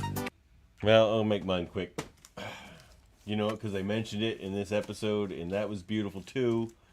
X-Men Blue, X-Men Gold. Go check out the origins of X-Men Blue and X-Men Gold. And look at those. Look at that. Jean and Storm right on the cover. It's a beautiful thing. Go check out Uncanny X-Men 281 especially. I like how he's just like in the screen. It's good. That was good. It's almost like you're Look doing at them. A new team is born. Sisters. Almost... Yep. No, it's very cool. And, and this is like we were talking about the flip flopping of Magneto and stuff. That was the thing about this, though. When X-Men came back in the 90s, you hadn't seen Magneto for a while, really, since he led the team in New Mutants. So this is exactly Magneto. This is who his personality is. He is a flip flopper. He can lead a bunch of kids 1 minute and then try to murder everybody a couple years later after you haven't seen him for a while, or a year later. Like, that's just who he is. He has. And especially like with the Genosha thing where they triggered a bunch of like Holocaust memories with him. Like, they pushed him super far over the edge. So I felt it was believable. Like, even more so than just disappearing for a couple years, like in the comics. And I did think about that. Gave reason for the turn. I did think about that in the way that, like, I was trying to, like, in my head, it bothered me that he obviously saw the architect of this. He was there in his lab while the guy was standing in front of him saying, "Look at all the shit I did," while he was trained up. So it's like, the guy that did it. It wasn't all of humanity. It was that guy. But he did watch a big screen of UN people that this guy told he was going to do it, agree with him. So I can understand where more of that comes from. And it opens up the way Magneto accepting that him trying has failed. But I don't know. I like a good redemption story, and I just feel like they undid it, but it's still good. I'm still digging the show. Which leads into my recommendation. Great segue. Nice. I think I probably did this one before, but anytime that I have a chance to recommend a comic book, I have to go with my favorite comic book of all time, which is Spectacular Spider-Man number 200. Wow, deep cut. Okay. Well, not a deep cut, but like it's it's a great issue. I love that issue growing up. It is. You have how many slab comics do you have? Not that many, but I didn't have this. I have Days of Future Past as well. Because you showed one earlier too, the Jubilee one. Yes, I have multiple copies of that one as well. Because First Jubilee. First Jubilee. I have. I think I have 2 copies of it as well. And maybe eventually, once I see her at a con, I'll have Holly add to it. So nice. That'd be good. Yes. So that one, you have the kind of the ending, the climax of the Peter Parker, Harry Osborn conflict, and it doesn't end very well for Harry there, but you do see how important their friendship was to both characters, and it ends with in a very dramatic fashion where it isn't necessarily a redemption story, but you do see the good in Harry Osborn kind of win out, and Peter is just left to deal with the loss of his friend, regardless of what has happened prior. The book always chokes me up whenever I read it. It is, I think, perfectly depicted in the magnum opus that is Sam Raimi's Spider-Man 3. No, I will forever love Spider-Man 3. I actually like that movie too, because I got a glimpse of that whatsoever. Yeah, and at the same time, movie. If we ever review Spider-Man 2 and Spider-Man 3, I think we'll butt heads because I think Spider-Man 2 is possibly one of the laziest superhero movies of all time. Wow. I think it's a bad depiction of Dr. Octopus, that's for sure. No, I think you wanted the accent and the bowl cut? No, I wanted a guy who resembles that character. Yeah, I know. He was being mind controlled by the arms. It was totally different. I was not even that. I have argued this in public in many places and have been vilified for my true statements of that movie and how lazy and how revealing his identity to everyone seemed to solve all of his problems. But I would go so far as to say all of those Sam Raimi Spider-Man movies are lazy, and so is his Doctor Strange movie. Maybe Sam Raimi is a little bit lazy as a director. More so 2 than 3. I disagree, but that's fine. But yes, Spectacular Spider-Man number 200 is really great. I think it kind of depicts a Spider-Man story that I would love to see, but I probably never will. It's great. It's haunting. And it says so much with not that much dialogue through a good portion of the title. It's wonderful. Check it out. All right, Andre. This is not good because it's one of the few times in my life I haven't had a chance to grab one. I do have one. I was gonna say my remote. I started reading this comic called Monstrous that was done by someone that's going to be in my show. That's sort of a kind of a horror thing, sort of, not really. It's sort of an immigrant story. The writer Sarah Meyer, I just interviewed yesterday, and it's very cool. So check it out. You can buy it on Kindle and I think off our website. But it's like an immigrant sort of story. Kind of connects. She was adopted from Korea by a family in Baltimore. And it's just sort of about growing up in sort of a high school and all that sort of stuff when you're the other and how you're treated. Jaemeel, I don't think you would understand it at all. So you probably shouldn't read it. There's nothing you can connect with or understand. Yeah, it's just like not having a child. I'm totally disconnected from it.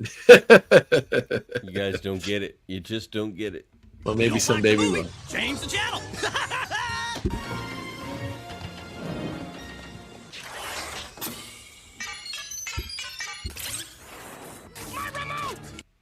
So it's funny because I try to find movies that are sort of connected to what we're watching. Like maybe something that's like, no, it's a different Monstrous. They're not this. It's not that one. Sorry. I was gonna say there's that. Yeah. No, it's not that one. Long time. So that one is like monstress, like a monster that's a woman, like stress, STRESS. This one is like the word monstrous. If you're being monstrous, yeah. So they're different things. It's not that. But thank you for clearing that up because I wouldn't want people to.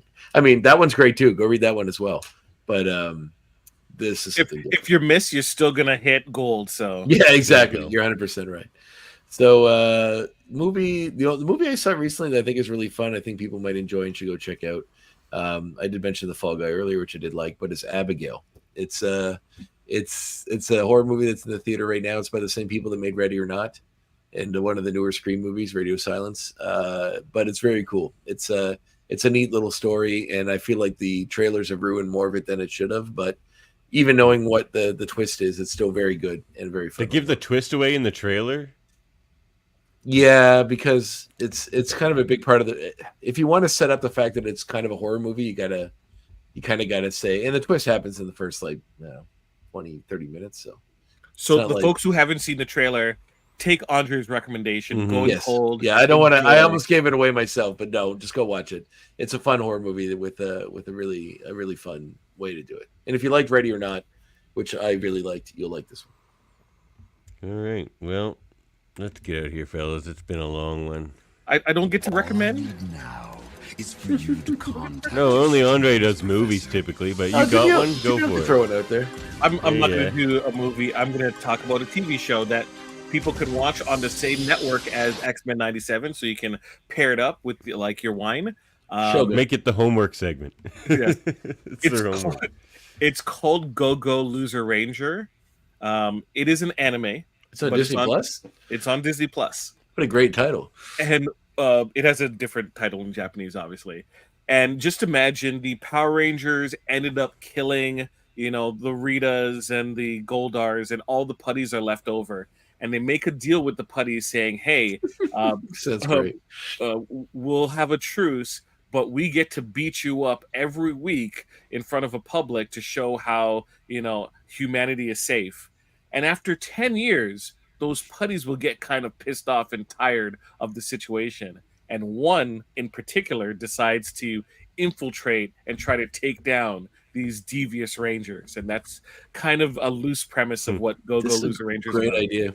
I've had an idea for a comic, and I always have ideas I just throw out there and then never actually do. But I feel like I really like this one, where it's about the maintenance team for the giant robots. Like there's the Ultra Force robots that fight the monsters. They're off doing their thing, but it's about the people that have to fix them. And it's just like sort of a much smaller story about like the grunts that are just always repairing these fucked up machines. Kind of like damage control. Yeah, kind of. But they just with kaiju. But they work on the machines, yeah. Yeah, just on the giant robots. There's a new kaiju anime called Kaiju Number 8 that just started as well. Oh, that's on Disney Plus. Make sure you see Kaiju number 7 first. If you don't watch 1 through 7, you won't be able to follow the complex you story. won't get it. That's the name of the character, or that's the designation of the character, but that's fine. No, that's cool. Or maybe my interpretation was correct. Who knows? Support the show at patreon.com/X-Men Review Show. Like Jaemeel. That's right. Then you can come onto the show and insult me to my face. Yeah. Get merch at redbubble.com/people/X-Men Review Show/shop. Contact us at xmenreviewshow@gmail.com. Follow us on YouTube, Facebook, and the Twitches. Is this Twitch still a thing? I assume so. Yes, it is. Okay. Find our audio-only I've never version been a wherever Twitch you get your podcast. Yeah, I've never been on our Twitch site. I have no idea. I didn't even know it existed. Please, I set it up. Okay, good. And also, I'd like to tell folks, please check out our guest, Holly Chow. Check out definitely. our website, hollychow.com. Just type it into the Googles. She maintains the site herself, so show some extra love. Check it out. She has a whole bunch of stuff there. Thanks for stopping in again, Holly. That was awesome. Yeah, that was really cool. Nice surprise. And we are a proud member of the United Federation of Podcasts at ufpodcast.com. It's way too late for the rundown, except for what's going on over.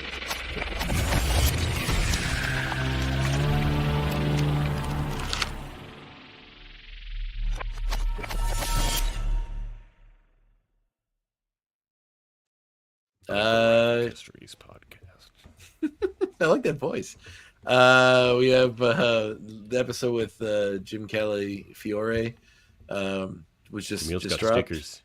Oh, nice! But repping the merch. Jim Calafiore, who actually worked on the Exiles comic, which I was wrong. The morph costume in this is not the one from Exiles. So they flipped through the book and it's kind of different. I don't know where Morph had the costume from. In the Exiles, and it's totally it's all different. It's more. It's got these metal things. It's like pinks and more colors. Yeah, what was that one from? The one from this episode. It looks familiar. It's just with the shoulder pads and stuff. Yeah. I think there's a panel that he wore like that specific type of outfit before they just adapted it. Oh, maybe so. So it was so that was great chat with him. He's worked on that comic for a long time. He worked on Peter David's Aquaman comic. If you're curious about, if you want to hear a funny story about how Peter David really didn't like when he called Aquaman's hand a hook hand, it was a harpoon hand. He was very defensive of that, which is pretty funny. Yeah. And that was good. Then I have Jen L. Rossman on the show, who I know has been on some of your guys' other stuff. She's a writer. Kind of does some other stuff. Very interesting life story for her as well. And the next episode of that is with Sarah Meyer, who was the current artist on the Saturday Morning Adventures TMNT comic, the Turtles comic for IDW.